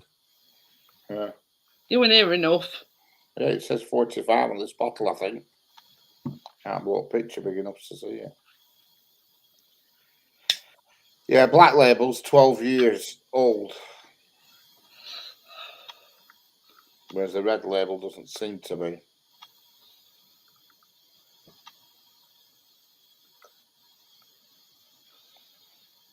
I almost bought a bottle for Christmas. I bought a few different bottles for Christmas and tested them, but this was my favorite. This Wild Turkey. It's a Kentucky bourbon. There's also another Kentucky bourbon I had called Bullet or something. That was quite nice. So, I mean, I know I'm so. What's Jack Daniels then? What's that? That's a big That's a Tennessee whiskey. Tennessee mash or something, it says on bottle. But Yeah, it's I don't like Jack Daniels. I drank so much of it when I was younger because when we first started drinking, we'd have a pint of a Jack Daniels shot. I just used to drink it, and it used to be fucking disgusting. I'm not really. I mean, I've never tried it, but I know it's a whiskey, and Soda water. they do them bottles in Asda. Them. Hi, Crypto. You've missed Amjad. Come up on panel, Crypto. I think he waited for you, Hello, but Crypto. What I done last night when I done my live, because I knew I drunk too much, I was just drinking this with ice. Because that 50%, it fucking kicks the shit out of you pretty quick, man. And I done a few. You know what I'm like when I've had a drink. you know that lad lately. What? I seen out of that lad lately, Which one? Jamie. Him that said they were depressed and whatever. Oh no. Hi, no, Tim. hello, Tim. Hello, Crypto. Hello, Beer. No, I think we blocked. Do we block Oh, your mic now? What we done? Yeah, no, I can't have that shit. I can't have people coming into my fucking lives and just doing that. I can't like fucking continuously just try and mother somebody. I can give them advice and chat and stuff. But if they're saying shit like that constantly, it's not on, man. That's it. You know, Who this? I mean, that it ran a few weeks. It's from Sheffield, actually. Hey, it's not And, fab. Right. Yeah, it's not on. it were like, woe is me. I've tried to attempt suicide several times, etc., etc., etc. And then Azy said it come on. We're at one of your lives, one of your music lives, and Yeah. And started saying he didn't want to be here and all this, and his mum's going to find him dead. And do you know what? It brings tone of chat down, though, doesn't it? Well, it's not just that, because like in my actual real life, I get those messages off family members quite regular. Like You see, what made me ask family you? members. What made me ask you is, I didn't know this, and I only found out recently, and it sort of brings it home to you. Now, a lad that used to pal about with my eldest, I saw that he'd died, but I didn't know what had happened. But he committed suicide, got a wife and 2 kids, and that's what sort of made me think about it. Well, it happens, and you know, and it's the same age as my eldest, and that could easily have been. I've lost my closest cousins, my age boys. You know, your best cousins. You know, the ones that like both of them committed suicide, both my age, and like we were the first 3 grandkids of the family. You know what I mean? Like, and they done it as adults, and when we were kids, we all went through some shit together, like serious shit, you know. And so when people fucking joke about suicide, not a joke. It's not a joke to me. Like you can say it, yeah, fine, say it, and I'll listen, and I'll give you all the advice and fucking whatever I can do. Me and all, you know. But if you're gonna keep coming back and saying the same fucking thing like Groundhog Day, then I'm sorry. But that's what made me ask, because I'd seen it. I didn't. Nobody told me. I seen it on Facebook, and I'm thinking, he used to pal about with my eldest, and it's same age as my eldest. Yeah. Now my eldest 38 this year. I've lost so many friends to suicide. You know what I mean? So many family members. It's fucking crazy. Like, it's so crazy. Like, it's a ridiculous amount for. But it's so sad that, you know, even somebody had posted a thing on his Facebook page, because his Facebook page is still open. They do like what they call a man's club, where men can go. You know, it's for men only to go and discuss. Oh, sounds great. Where do I sign up? The mental health issues. I mean, it's yeah. You know what I mean? There's a stigma around it, and the problem is, the whole fucking world's got mental health issues. It's designed for you to have mental health issues. It's not fucking coincidence. But yeah, you know what I mean? If he'd have just sort of reached out to somebody, and everybody was saying the same thing, you know, can't understand why you didn't reach out to me, and blah, you know, and it's home, and I couldn't stop thinking about it last night. Yeah, well, I see. Fact they're the same age as my eldest. Yeah, I see people post like a picture, and they'll say, or a status, because they copy and pasted. I'm always you. If anyone feels down, I'm always you, with fucking an open ear and fucking kettle ready and all that. Don't post that. That's bullshit. Yeah, that's bullshit, man. Why are people posting that? Because the people that need it, you need to know that they need it. Yeah. The reason you don't know is why they need it. You know what I mean? But I'd like to think that if anybody felt like that, or yeah, but they won't. They won't. They need people to recognise that they're fucking struggling. Yeah, that's a reality. The thing, I mean, the thing I read through his thing, and you know, and he must have kept it to himself how he were feeling and how down he were feeling, and yeah, and then next thing I know, he's took his own life. You know what I mean? Yeah, so it must be hard. The people that do it, like 90%, don't say shit. Yeah, exactly. And that's exactly what was going through my mind last night. I mean, these people that threaten to do it are just wanting the attention. Well, it's people just that are really going through it don't say a word to anybody. Yeah, it's more of a manipulation thing. I think. I mean, I don't fucking know. It's a tricky one. Mental health's difficult, and it's obviously there's an issue, you know, but it's hard to be persistently trying to help somebody that's just constantly saying the same shit, you know, when there's no progress, there's no. And that's it.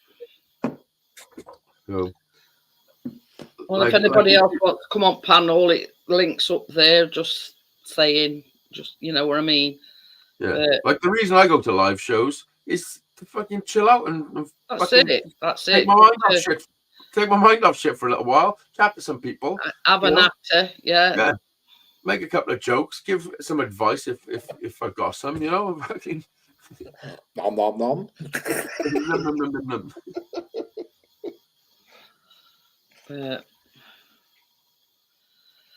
I also had a job at it was like a woman's lingerie place. This woman come in, she wanted a fitted bra. So I said, yeah, come in. I said, a bra, yeah. So I said, I can guess just by I said, can I weigh them? And she said, yeah, if you've got to. I went, way. Way. I can just imagine you doing that and all. I mate. Sometimes you can weigh them and not them at the same time. Waiting outside changing rooms like a dirty old pervert. I wouldn't do that. I mean, you know, consentfully. I'm just fucking prowling on people coming out of changing rooms. What the fuck? Yeah, I mean, when you wear a Mac as well, you know what I mean? It's blatantly obvious. Yeah, I always got a pack of Mac ready. Fucking jump out of the bush.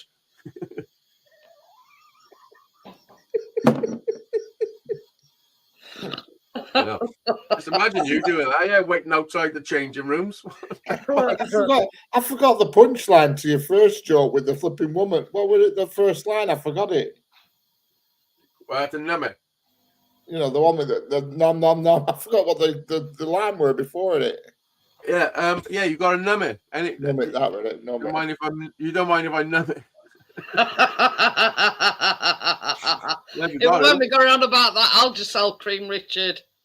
And I said they use it on kids when they, you know. Yeah, Hallie's had it a few times. Yeah. Well, this is exactly the same thing. Mm. But they put a shitload onto, you know, so they don't feel it when cannula goes in. But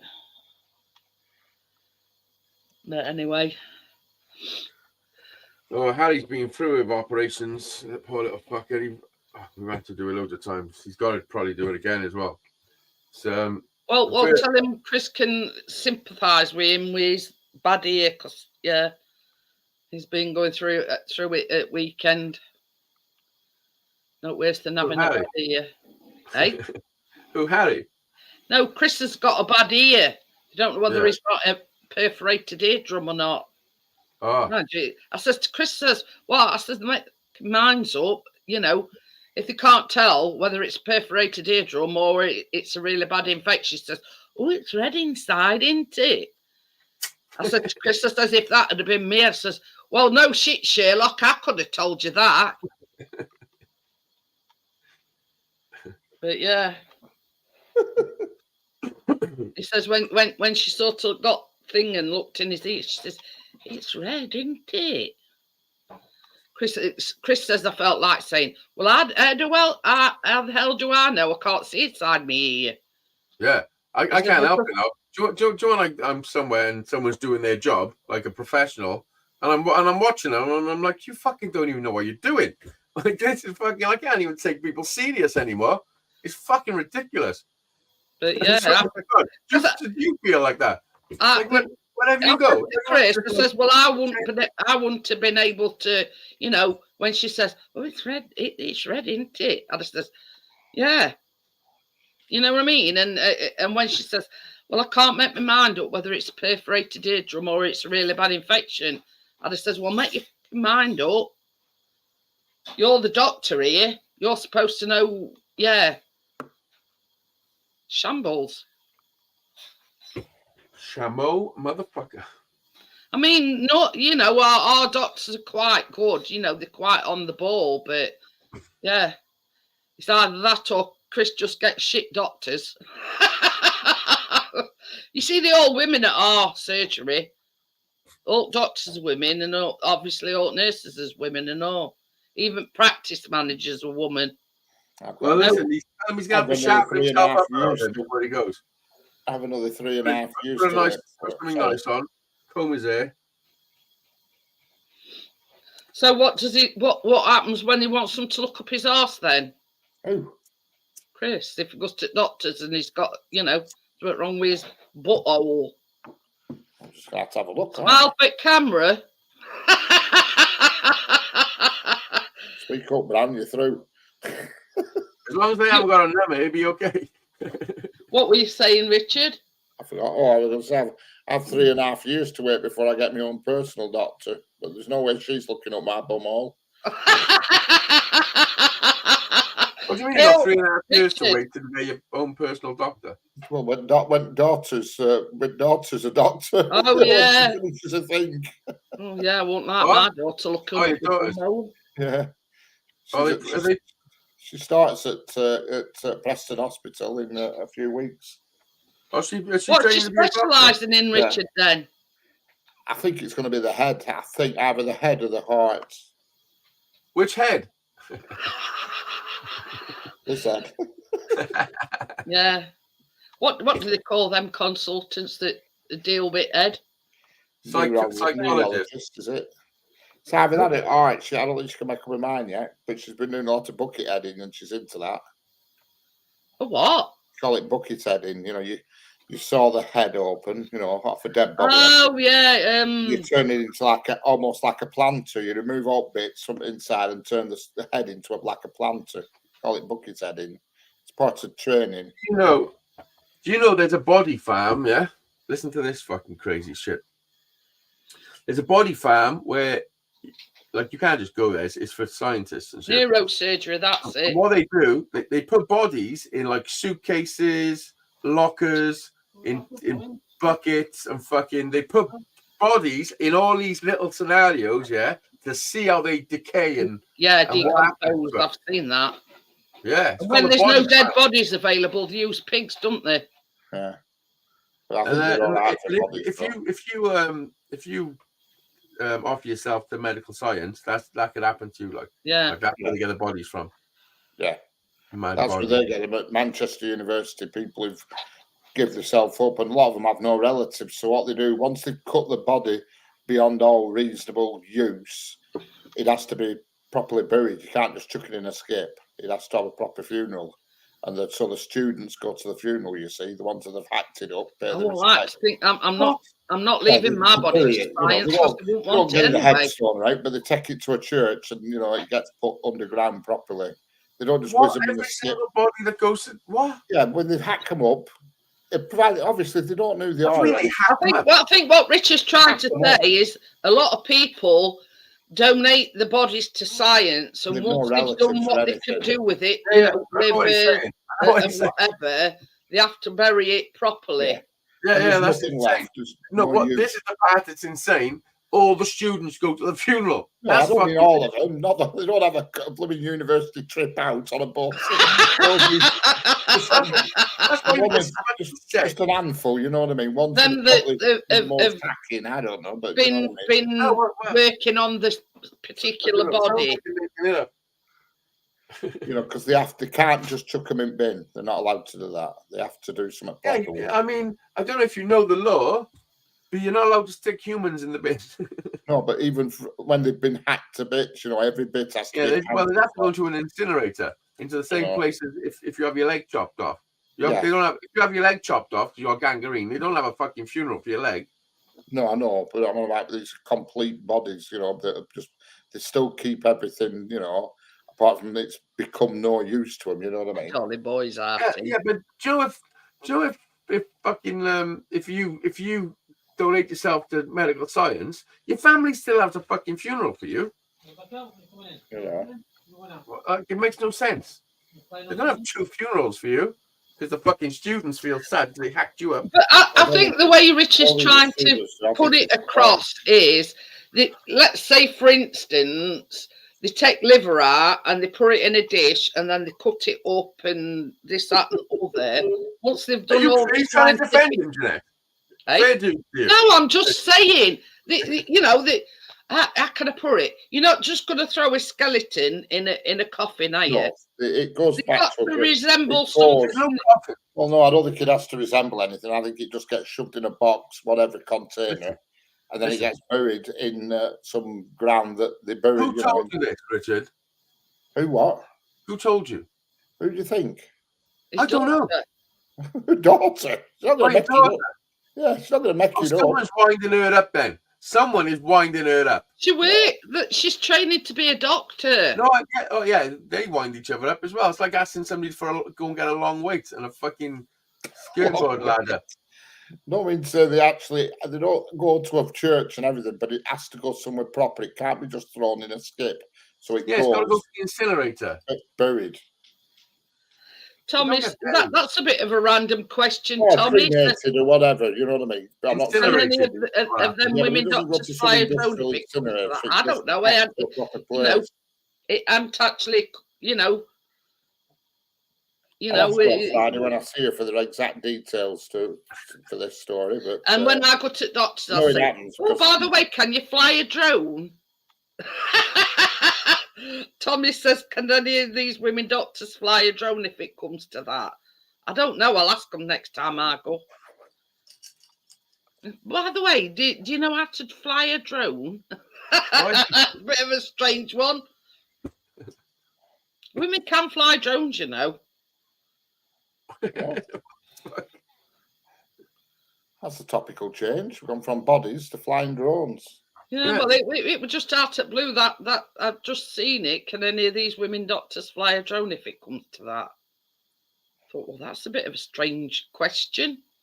If it comes to what? Oh, it makes no sense.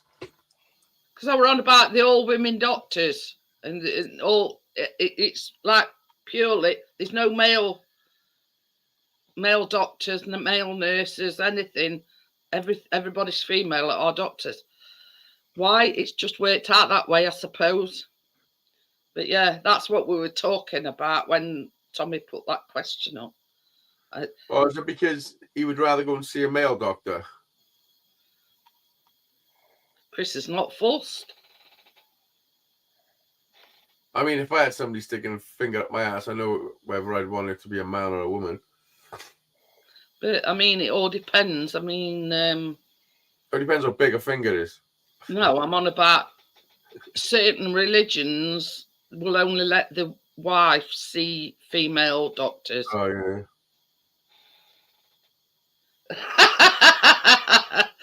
He won't let them look up his bum. Maybe they can use a drone, save him the.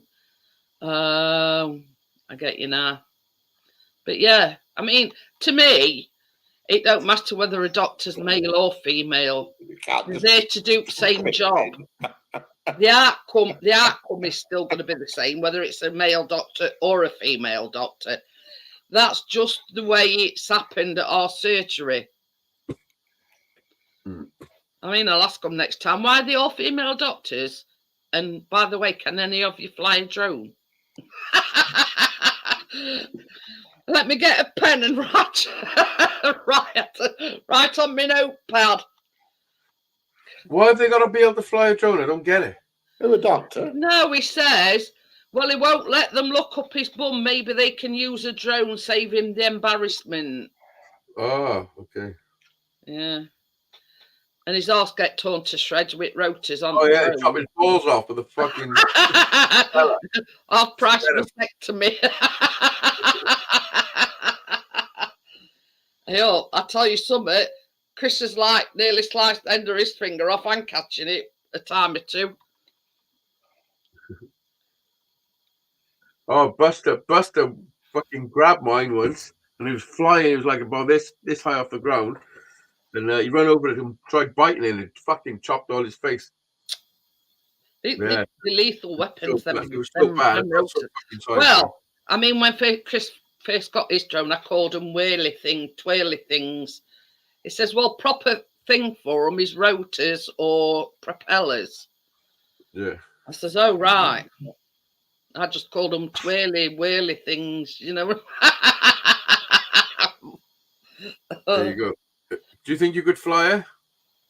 Probably could. I mean, Chris has sort of offered me plenty of times, you know, do you want to fly it? And I'm too nervous. It's like driving a car. I'm too nervous to drive as well. I'm very nervous.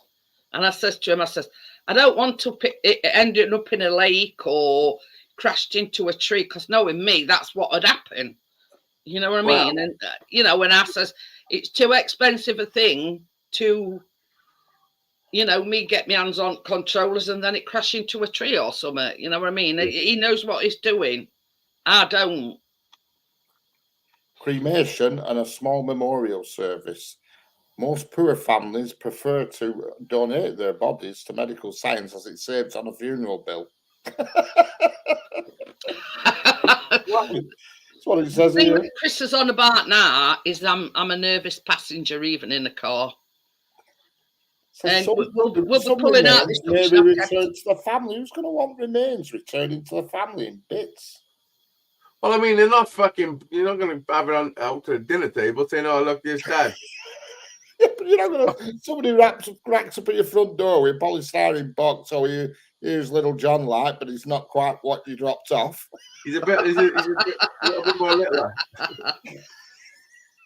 You know, we've wrapped him up in cling film. But yeah, what Chris is talking about is Bring a doggy bag back.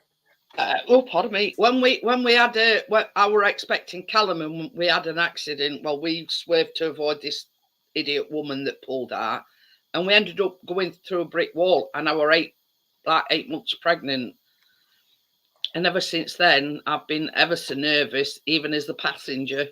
You went through a brick wall. Fucking hell. Yeah.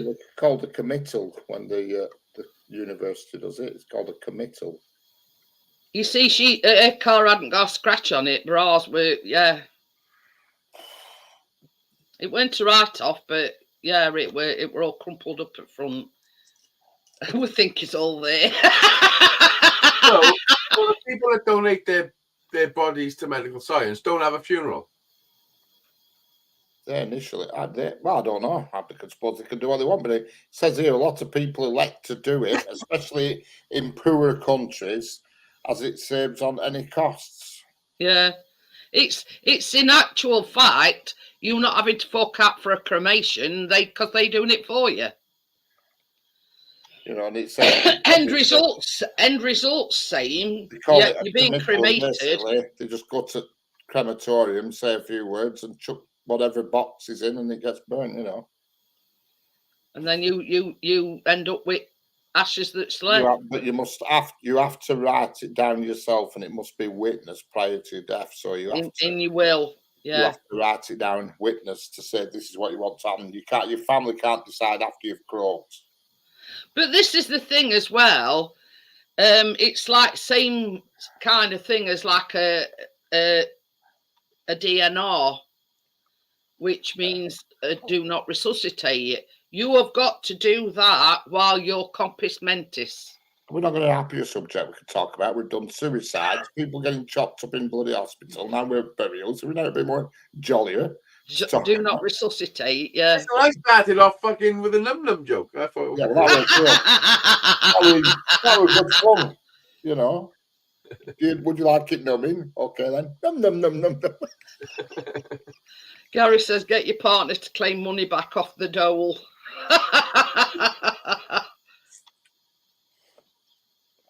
No, they won't want my body for medical science. No, thank you. Either. No, thank you. We can keep that one. I think the iller you are, that's more interesting to them when you cut up. If you have somebody who's super fit, never had out wrong with them, it's probably a boy. Well, this guy, all right, there's nothing to look at.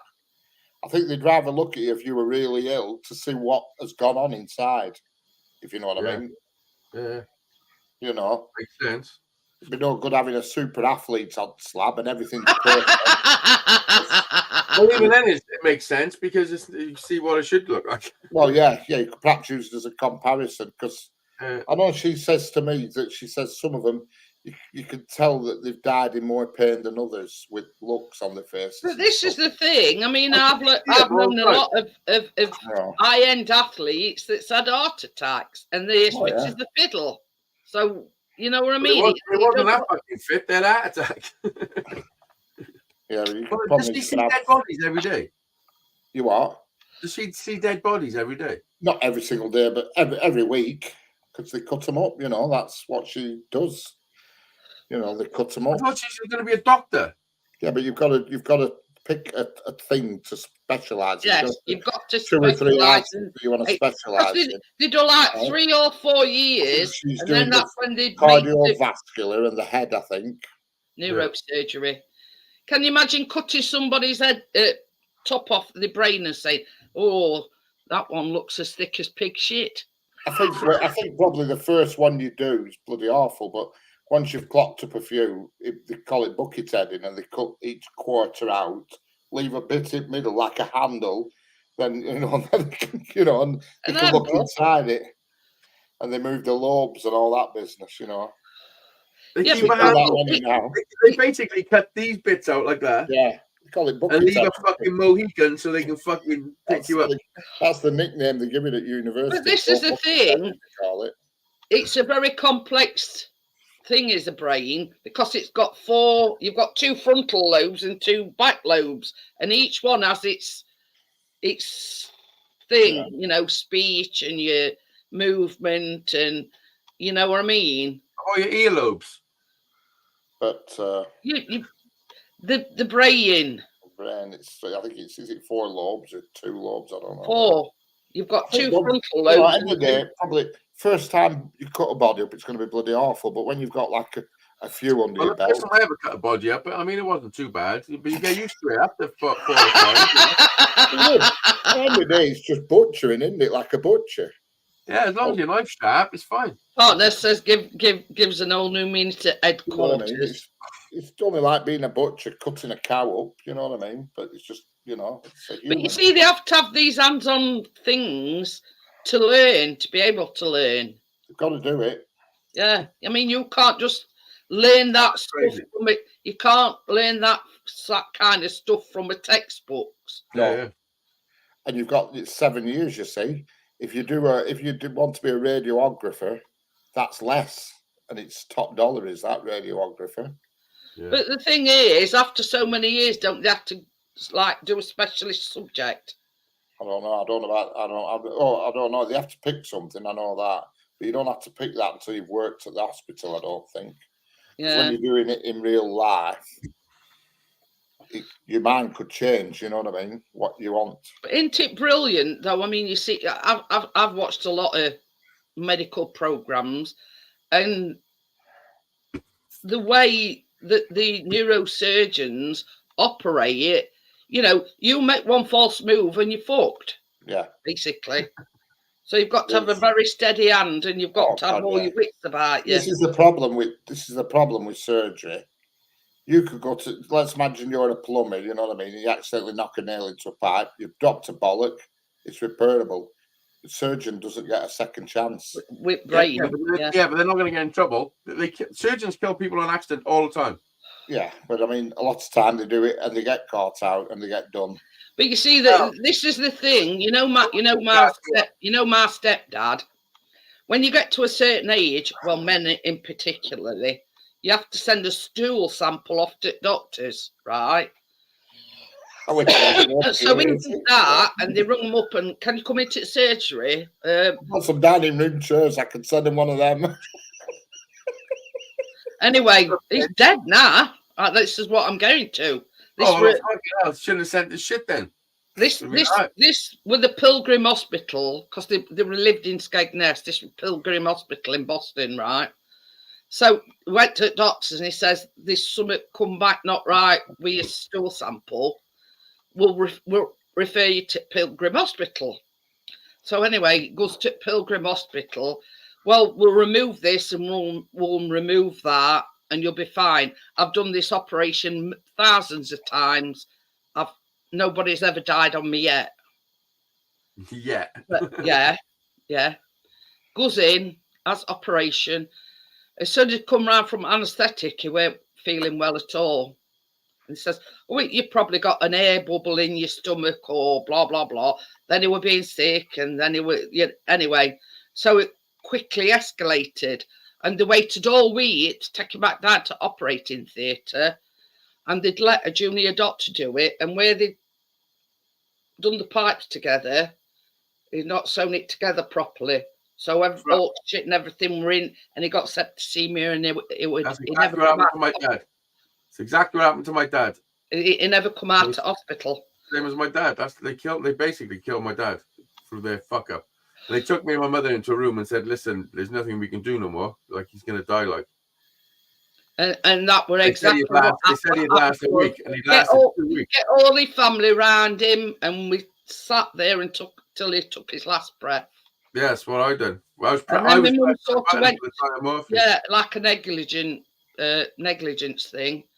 But the thing is, they were a bit crafty because a lot of notes weren't there that should have been there. So they fucked up somewhere along the line and were trying to cover it up. Yeah. Oh. But yeah, my mum says it's not about money, it's getting justice for him that, we went in for a routine operation and never come out again. My dad went in with a bad stomach.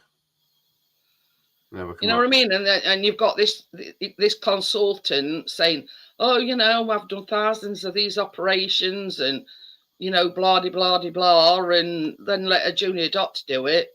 And then my mum blamed herself because she encouraged him to go and have an operation. Yeah. Because I know so much about bowel disease and all that shit now with kids. Like, I know they didn't fucking try. They didn't try to save him, like. But he would complain, "Oh, I feel sick, I feel nauseous," and then he started being sick, and they were saying, "Oh, it's just anaesthetic," and "Oh, you probably got an air bubble in your system, and it just needs to work." They waited nearly a whole week before they rushed him back down to theatre to find that and it was too late. Then he'd got septicemia. Yeah, that's what my dad died of. It's 6 weeks my dad lasted. Like, he was in hospital for 6 weeks before he died. Fucking horrendous. Well, my stepdad weren't even in a fortnight, and he passed away. But my mum was right with guilt. You see, they don't realise that she encouraged him to have operation, blah, blah, blah, and they said that he'd had this cancer for some while, and then all of a sudden it must have flared up, and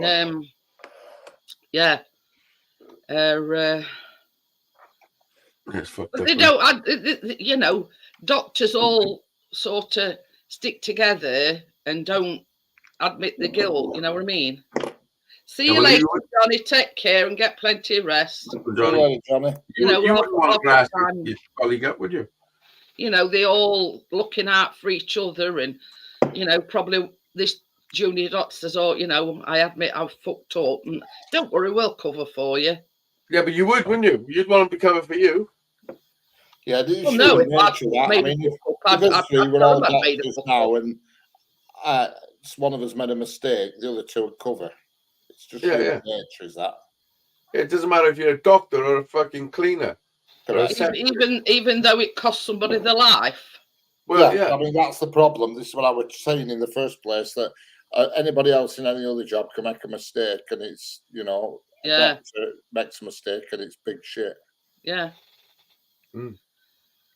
But yeah, you know what I mean? It's I mean, you look how much they get paid, them junior doctors, it's not a lot of money. But the thing is, my mum had got her reservations in first place, and that's when he said to her, he says, "Oh, well, don't worry," he says, "I ain't lost anybody yet, and I've done thousands of these operations, but it weren't even him that were doing operation." You know what I mean? He let a junior doctor do the operation. I mean, I know they've got to start somewhere, but, admit it if you've, talk, basically. It's like when you get on a plane and they tell you that there's 2 women flying it and one of them's on their first flight with flipping actual people on board. You know, and everybody starts putting the seatbelt back on. Have you had that? No, I've had it. Well, I've had it where there's been the trainee with the first time they've had passengers on, but they've had a proper pilot with them. You know. Yeah, You know I mean, they're not Well, going to just let them loose with controls No. first time. You know what I mean? Have you ever Oh. had? Plus, as well, they've got to fly so many hours Yeah. before they do Yeah, fly. it's got to solo. be that. I mean, they've got to have a small plane license before they can even hop in a big plane. Have you ever had the fucking full boost takeoff? No, I don't know what you mean with that. Well, every now and again, the plane has got to do a fucking full-on, like full speed ahead. Like the pilot just goes fucking full whack, yeah, the boost, and then pulls straight up. Like they warn you before. When we come in from America, they done one. It was the first time I ever fucking experienced it. And he's Is it like, one of "Ladies and these gentlemen," moments where you go, yeah, he's like, "Ladies and gentlemen, I just want to prepare you because every so often each airplane has got to do a fucking, it's called like the mega boost or fucking some crazy shit like that. A mega boost takeoff, and we're gonna full throttle as fast as we can." And I suppose they've got to clear shit out of engines. yeah, I don't know why they do it, but it was fucking yeah, it was crazy shit, man. Like you're like fucking holy fuck, we're fucking fast as fuck, and then they just go straight up. It's fucking crazy. And that's how we left New York, like fast as fuck. Get that Easy Days out of here. I think I've got it on video actually. Well, I definitely got it on video. But yeah, I can't say that I've only been abroad Yeah, twice. it don't happen regular like. Tune it. Packness, have a look, see what it's called. It's called like the fucking mega takeoff or the super duper fucking twirly. I tell you something though, if I ever went on a plane again, I don't want to go near window. I don't want to look out at window and see engines on fire or I'll have one of them seats that's near aisle. I always have window seat. You know, I like to know what's going on out there. Well, I'll tell you what, Richard. If we all go together, you can have window seat and I'll have aisle seat. Yeah, you can tell me what's going off. I don't want to see it. We got a flight back from Corfu a long time ago because kids were only young, and they kept going to end up runway and having to do, and it wouldn't rev up right. And I'm looking out window and they're buggering about, hitting things with spanners and stuff. Although we were fagging the gob, bashing on engine. I thought this ain't good. Bashing on engine. Yeah, they really could see with big pair of adjustables whacking things. And I said, look at them buggers out there. They're all there, like 3 of them, all had a fag each, and they're whacking things on engine with a pair of adjustables. I thought, this is not good. And I said to her hostess, I said, if it doesn't go this time, I said, I'm getting off this. It were a Monarch. It were Monarch Airways. And all that flight, I were a nervous wreck all the way through that flight. I kept looking at engine, I did, because I was sat right next to that engine. I've also been on a plane and I've got it on footage as well, where I'd film up the window and all of a sudden another fucking airplane comes flying underneath it. Yeah. Like close, way too close. Yeah, I've seen them come close. But yeah. We had one full up with like fumes off engine, and it absolutely reeked. It did. I'd have thought to be saying, fuck this, I'm going off. But up in the sky. That was worst flight to ever plane because I was just a nervous wreck all the way back to Manchester. Well, I've got a few rights, haven't I? Well, you know, when we went on as honeymoon, I mean, we're talking 21 years ago now. You know, nowadays they've got this thing that goes directly onto plane. We got old-fashioned steps. I was shitting myself just going up them. And that the problem is I don't like heights, but in a plane, you lose that sense of height. No, if you look out the fucking window, you don't. yeah, but things look different. It's just once you get so far up, everything looks different. You know what I mean? And no, what happens is you get so high up and you look out and you're like, well, I'm there. I'm doing a living ignorant bliss, Richard, me. Yeah. You know, I'm always when I get on a plane, I'm always scanning for anybody that looks like they've got like a little push button in their inside pocket or out.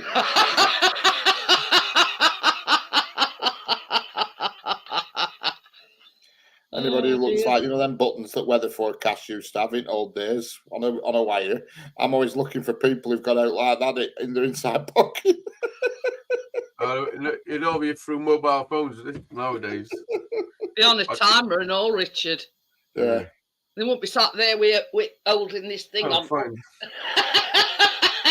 Hazy, I say, can you imagine them sat there on playing with this finger It bugs finger me on? when they Just go waiting. through all emergency. Yeah.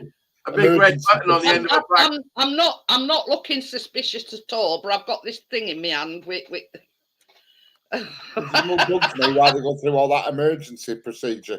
And they only tell you to put seatbelts on. If it crashes, you're easier to identify off seat number. That's the only reason why they have seatbelts. It's nothing to do with your safety. Well, It's do you know when they tell you to stick your head in between your legs if you're going to crash? Yeah. Or do you know why they tell you that? Go on. Make sure you actually die. All right, that's good of them. Because if you die, you don't claim off their insurance. Yeah. I think if They you're falling would from prefer- that, They would prefer everybody to die. They don't want no survivors if a plane goes down because it costs them fucking on their insurance and shit. It's a fucked up thing. Anyway, if somebody dies on one of their flights, if you're falling from them if heights, someone, you're not going to someone survive, dies. are you? huh? You're not going to survive from them I heights, are you? leave. I don't know, you might. Yeah, well, I mean, if you're coming might. down, if you've got a good pilot, Yeah. Can I have it now, please? He's put the strippogram for Jeanette. Yes, please. I know. Yeah, there was a pilot who landed on the Hudson. Oh yeah, I mean that was good, But I mean Yeah. that he were rare, weren't he? That's a rare thing, that isn't it? I don't know. I think they should all learn that shit. He was called Sully, something Sullivan, because they made a film out of him, didn't they? Tom Hanks with pilot. But I mean, there was that film where they were in middle. They crashed it middle of nowhere, and they that's got the nothing rugby to team. eat, so they ended up eating Intentionally. the people that they'd buried. Yeah. And I Oh, that's called Alive. Yeah, that was a rugby team. That. that was a true story. Yeah. And I said to Chris, I said, well, when push comes to shove, What? eating them. I mean, they're dead anyway. You know what I mean? Yeah, it's not very nice for the relatives. I've been on Ryanair. Tommy says the worst than Ryanair. I've been on Ryanair loads of times, and I've always thought they've been all right. Ryanair.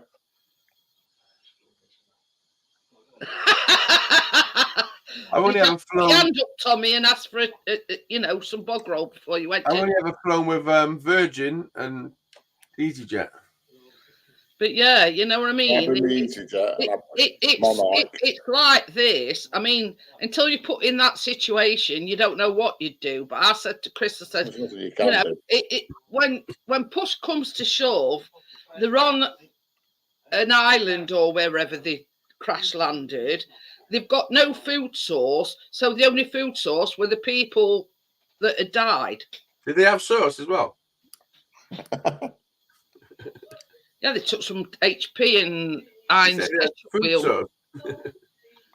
But you know what I mean? It's like this. You do anything to survive. You're alive, and if the only way you can survive is to eat the dead people, then yeah. Parkner says nobody has ever died on a Ryanair flight. Is that true? There's loads of airlines though where people haven't died. I would imagine. I mean, it's What not a airline common was thing that where they found nowadays. somebody dead in Kazi? Yeah, that's different, isn't it? Though that's not through a He went crash. to Kazi and his pals thought, God, he's been a long while. Yeah, Went that's to like Kazi and he was my dead. brother-in-law. That he does that. He takes a newspaper, goes for a right big long shit on plane. Everybody's queued up waiting for him, and he just comes out with a big grin on his face. He's don't give a shit.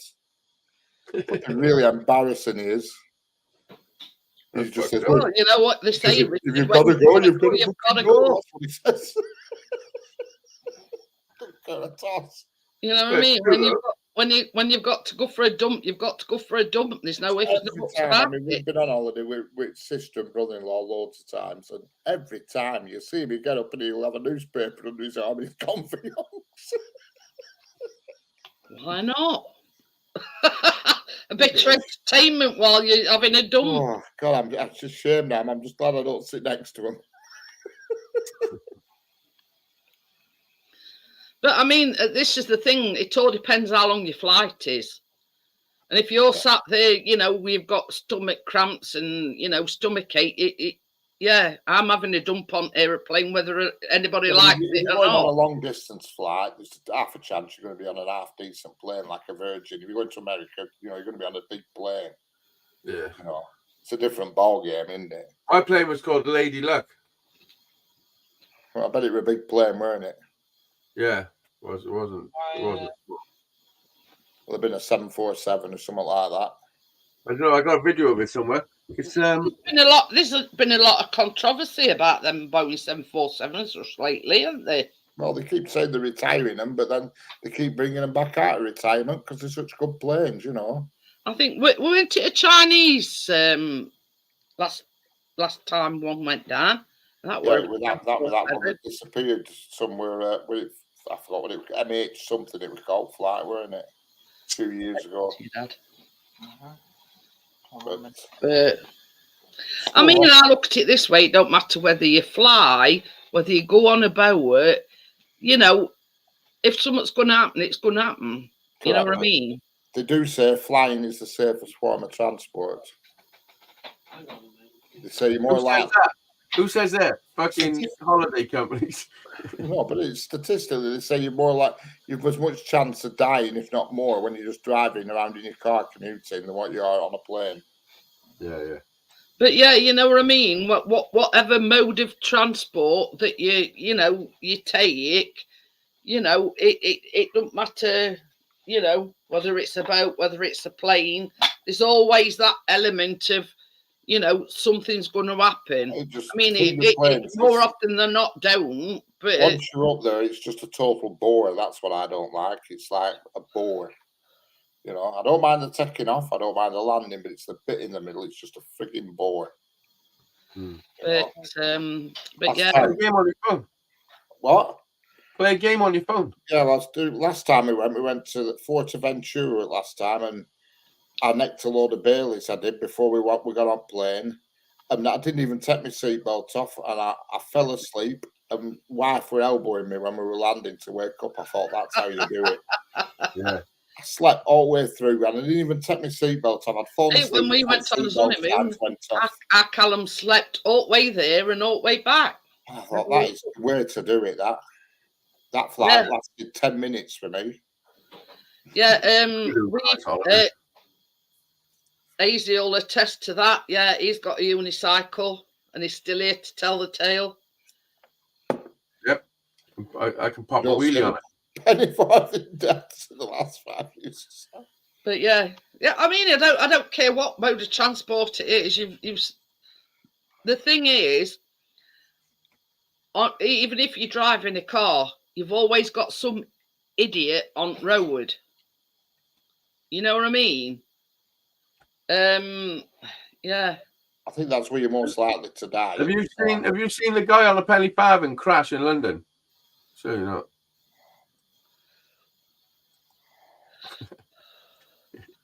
But yeah. I seen it the other day. Yeah, but the only trouble with a penny farthing, it's higher foot ground. You could fall off it and, you know, break a bone. I would imagine getting on a penny farthing, I'd have to climb onto top of a wall first.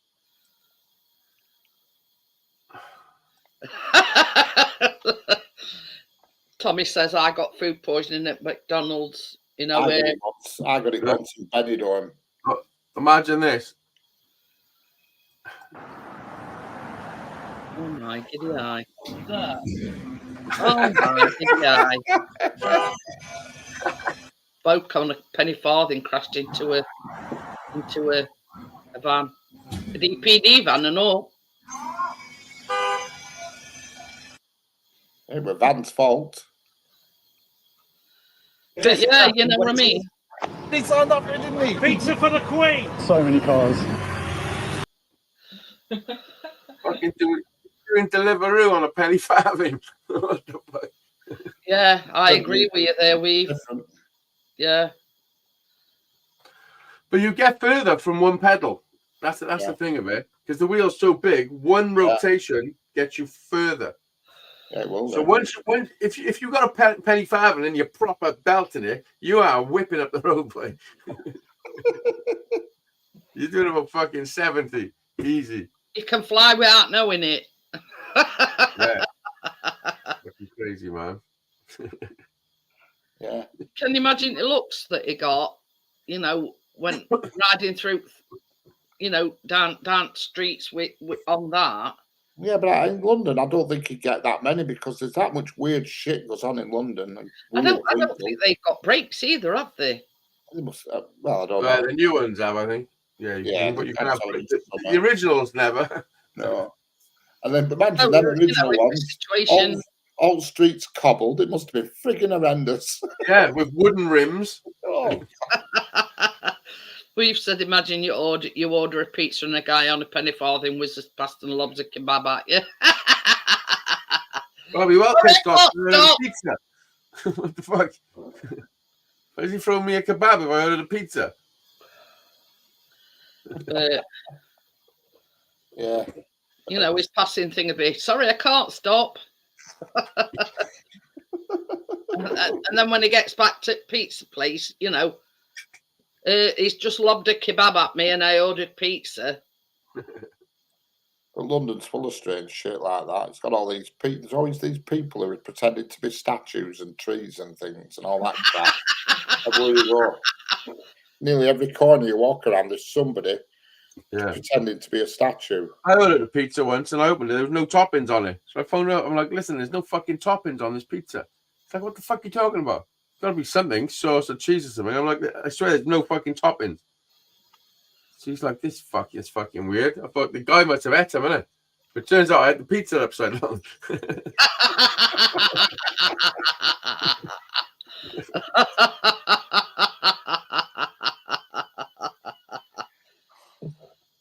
I've got the shittest jokes tonight.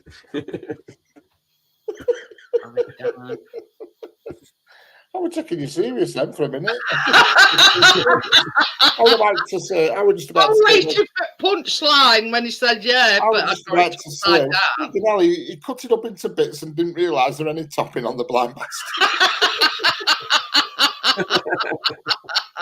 You should know by now Richard is a wind-up merchant. Yeah.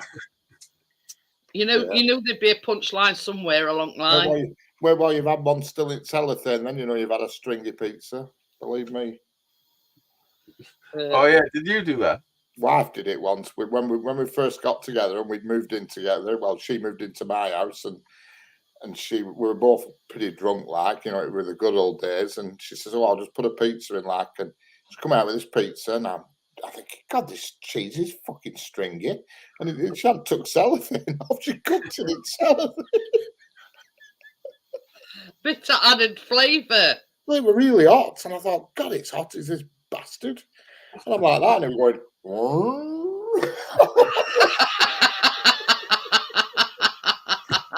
she pulled it out box, but not pulled What you it out say the to be fair, plastic. you were pissed. Oh yeah, we were drunk. It were when we, you know, after we'd only been together a year, we used to go out partying and shit. And then one weekend, she did me jacket potatoes with sails still on them. That were a bit added protein. Oh God, they were awful. That's a good potato. If you got a potato with soil still on it, that's a good potato. Well, we like that. I could feel grit in my teeth. I said, "Why the frig have you got these? Have you not washed them?" I remember when I was younger, you go to the veg shop to get potatoes, and there'd be a big, huge metal thing, and they would load it from the back, and they would all be down, and you pull them out, and they'd fall out. You pick the good ones. Yeah. You remember them? Yeah. Well, you know, when they supply these supermarkets, aren't they supposed to sort through shit and whatever, and the ones that you get in a... This is like, we're talking 20 years ago, and you could probably buy spuds with soil on, you know what I mean? Yeah. Now you buy a potato now, and it's probably been out of the ground for a fucking year. Serious.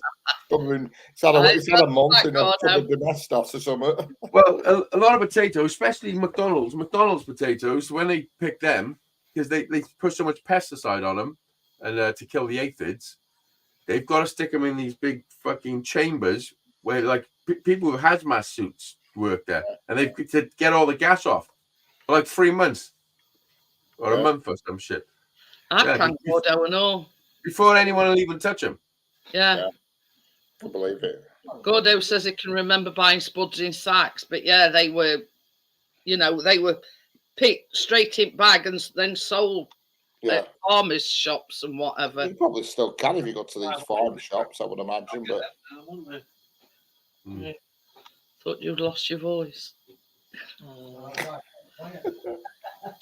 lose it again. Oh dear. Have you got that heating on? I turned it off. I know my gas meter's messing about again. Is it? It's not communicating. Oh dear. How are you eating on, Kate? It's Weave's fault for saying that it got a stripogram for me. Is the heating on, Kate? Heating on? No. All right, Chris is just making this turned it off. I turned it off. What are you waving that I should about? know if I turned it off or not. Oh. I should know if I turned it off or not. Yeah, but you're not sure about that new thermostat, are you? I turned it off. I'm positive it's. All right, yeah, you did. Yeah. It's all right. Since we've had this new, I mean, with old thermostat, it was one of these dial things, so you just turn it to 0 and it'll go off. But now it's a newfangled one where it's all, digital. Yeah, digital. Yeah, my gas meter stopped updating its balance for some reason again. Did this a few weeks back, didn't it? I mean, the gas is free. No. They put some on it. Yeah, I put some on, but it's not added. Not recognising it. No, but I'm not getting anything now. It just says waiting for a balance and a picture of a flame, and that's it. It might rectify it then overnight. So I don't like it when it stops and doesn't move because it could just run out like that, and I don't know. You know what I mean? Ooh. Gordo's had fish and chips. Were they mushy peas or just normal peas? Oh, you got to have mushy peas. Yeah. Yeah. If I haven't got mushy peas, I got a wrestle out a can like that. Yeah. You can't beat them that Hazy were talking about with tablet thing in it. Oh, Leo peas. Leo If I tell you how to get the peas out the can easier, open the one end you want to take it out of, and then turn the can upside down, then get a can opener and open the bottom a bit as well so that some air can go through, and it just goes straight out. Stops the suction. But yeah, you know what I mean? You've got 10 mushy peas with fish and chips. Yeah, definitely. Yeah. If you go to Weatherspoons and they always bring them stupid flipping nuisance garden peas out that you spend all day chasing around bloody plates. I hate them. I mean, I like them, but I hate them because they're just a pain in the ass. Well, which one is it? Do you like them or do you hate them? I like them once in my mouth, but the task of getting them in your gob I dislike. What? Garden peas? Yeah. Use a spoon then. What I do is I deg them with ketchup so I can get a bit of crowd control on them. Crowd control. Yeah. I know what you're saying. Get them with ketchup and you can get them into groups. You dip your fork in some ketchup and then you can fucking round those bad boys up. Our Callum's a bit, what's it, having peas because he choked on one. Can you remember when you choked on that pea? You never liked me, did it? That way. I know. Jack choked on steak when he was like 7 or 8. That's easy done, is that? You have to be careful with steak. Flipping heck. I've had a few close shaves with steak. Oh, honestly, like for real. Like I had to do the Heimlich maneuver on him and it shot across the kitchen. What's the I steak? I swear. did that a couple of weeks ago. I haven't chewed it properly. And you know Well, what? it's Even thinking of it now. honestly, that fucked me up for a few hours afterwards because he really was close. Like he could have Yeah. died. Like, Well, we Yep. went out for a Sunday lunch this particular Sunday at a pub, as you do. And Chris's mum had Callum the night before, and she says, "Oh, we love peas." So they bought us some as dinner. So I says, "Oh, there's garden peas here. I'll try them with one." So and he started choking. I was shitting myself then, and we just jumped up to go and jump in car because hospital were far away. And this woman says, "Excuse me, can you tell me why you're leaving your dinner?" I said, "Can you see?" I says, "Kid's choking to death." yeah. Anyway, so we got him down to hospital, and it was lodged in his windpipe. Yeah. And there was, that suckery thing where they. Anyway, they couldn't dislodge it, and we had to go blues and tours to Queen's Medical Centre at Nottingham. Fuck, you know. How long did that take you to get there? Well, yeah, 12 nurses, right? Didn't take. No. With blues and tours, well, it's normally about a 30-minute drive. We made it in about 10 minutes with blues and twos. Fuck, you know. That's how serious it were. They couldn't dislodge it as to local hospital. So yeah, we had to have a nurse and a doctor in the ambulance with us. I went in ambulance and Chris followed ambulance in car. So yeah, it were a bit touch and go. And then sort of when it finally did dislodge, Callum got off at nurses round him going, into cute. But yeah, I know what you mean, Hazy, about, it's one at worst. How old was he? I'd say about 1. Oh, was he a proper baby? He weren't very old. But yeah. One at worst experiences of my life. I've never been so, yeah. I've had a couple of choking episodes myself. Some real bad ones, actually, when I really thought I was going to die. But the fact of the matter is, I mean, I did that, tried Heimlich manoeuvre and put him over me thing, and I was banging his back, and you know what I mean? Yeah. All necessary things, but it just wouldn't dislodge. One of mine was a sticky sweet when I was a kid. When you have too much sticky sweet chews and stuff, and you get all that fucking thick saliva. I literally choked on that with a bit of like chew it or something, and that was bad. And then another time I was eating a digestive biscuit walking to my mate's house, and like I grabbed a couple of biscuits for the walk, you know what I mean? And I was eating this digestive biscuit, and I inhaled the fucking crumbs from the digestive biscuit, and it just choked me. And I was in between my friend's house and my house. I didn't know which way to run back. And I'm like, fuck. And then this woman, Kim Todd, her name is, she come driving round, and I've run in front of the car and like smashed my hand on the bonnet for it to stop, gone wrong to the thing. And I'm like, and she had a can of Coke. And I just snapped the can of Coke off her. I swear. I just started fucking necking it. So I needed to clear my throat, like. And I fucking sorted myself out. I was like, I had like tears in my eyes and everything. I was proper choking. And it's not very nice to it. I feel like she saved my life because she had a drink. Like if she didn't have a drink, I don't know what the fuck I would have done. Yeah, it's horrible feeling that when you're choking. I've done it twice. Both times it's been with steak. And I always make sure now I chop it into micro bits because it was like a piece of steak. I swallowed it and there were bits of something stuck on it. And it was still connected to a piece in my mouth. So half had gone down. Well, I did that a few weeks ago when I hadn't chewed mine properly. I'd sort of half chewed it and then swallowed it. And I got stuck and I just went, daughter said to me, and it come out. Yeah, she said to me. Luckily, I managed to. Faces that she said to me. I'm like.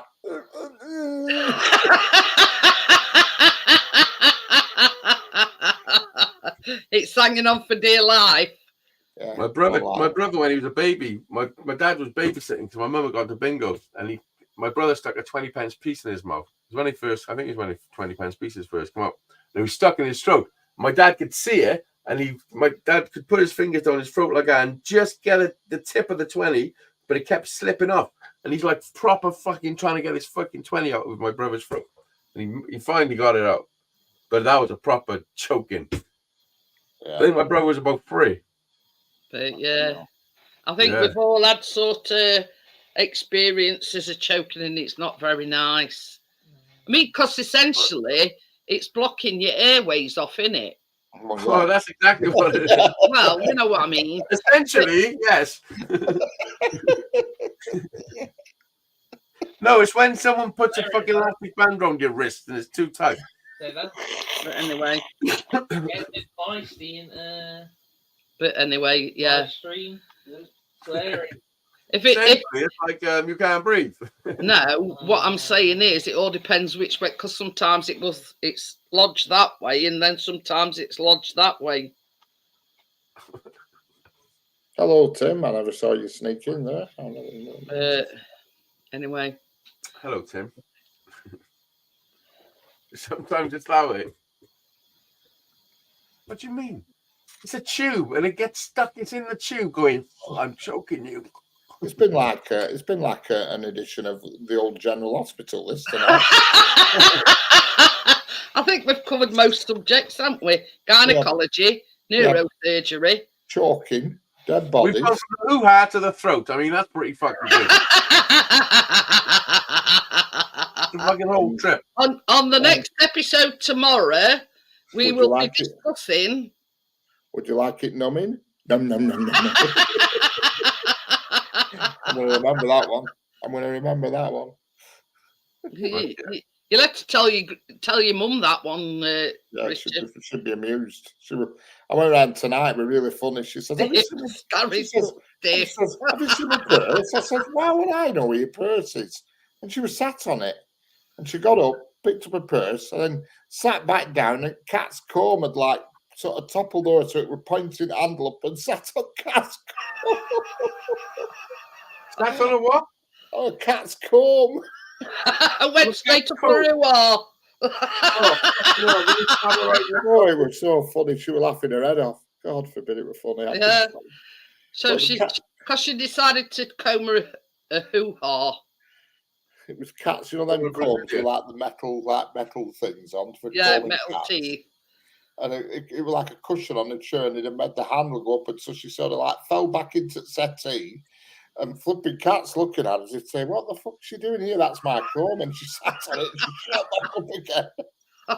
Oh, that come keen. She says, "Bloody hell, I've sat on Cat's comb."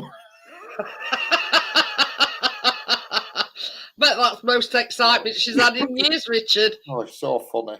So funny. Kills me. Oh dear. My brother, he bought her this big, you know, these photo frames, a right big one it is, and you can send photos off your phone. Oh, through yeah. the internet, and they come up on it. So I can send one from here now, and it'll appear on her photo frame. Oh, that's cool. So it's, you know, you can update it all the time via the internet. And the sister-in-law did it, set it up for her initially, and put loads of photos on. And there's like loads with my dad on. She says, "Will you get that bloody photo off there?" She said, "Well, I want to look at that bucket for it." She says, "I don't want me minding." She says, "We get rid of them photos." I said, "God, there's Holy loads." fuck, that's harsh, isn't it? Yeah, she says, "I don't want to see him. I don't want me minding of them days." Well, I mean, she's got a point there, Richard. You know. You know, I mean, I know he's dead and gone, but you know what I mean? If they weren't good times, then who'd want to see his mush plastered all this? Yeah, she said, so I said, I'll sit on Saturday. I said, I'll go around and I'll go through them all and get rid of them. Was he a bit of a cunt? What? Was he a bit of a cunt? Yeah, he was donkey work, let's say that much. He was difficult. Yeah. You know. But he said, "We get rid of them for God's sake." She said, "I don't want me minding." Anyway, on that note, the discussion will commence tomorrow. We'll pick a different topic tomorrow. Yeah, I'm not baking tomorrow because footy's on, so I'll be upstairs from the spare bedroom. So yeah, we're baking Wednesday this week. So Right. thank you everybody for joining me. Assistant Picker will be on Wednesday. Assistant Pickering's joining me again this week. Oh, you're doing it, are Right, you? what are you making? Mini lemon bundt cakes and chocolate chip bundt cakes. Don't call me So Lurk. I'm gonna make one and Callum's gonna make other. Don't call me Lurk. You call yeah, me assistant Pickering. He's making the chocolate chip ones and I'm making. Because you see, we've got to take these over to Tracy's because I bought Tracy some, and these is like mini bun. They're a bit like Yeah. Anyway, so we've got to dip over to Tracy and Johnny's, Jeanette and Callum's pantry. What? That's what your dad's put. Anyway, so I'll see you all tomorrow and take care. And I hope you don't get the lurgy. Come here. I've already got it. Listen to me. I've already fucking got it.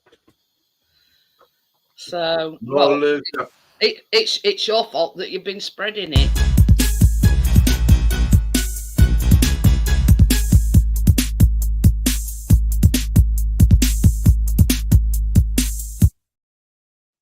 nice outro. Oh, Gary says, get your pinny on. Gary?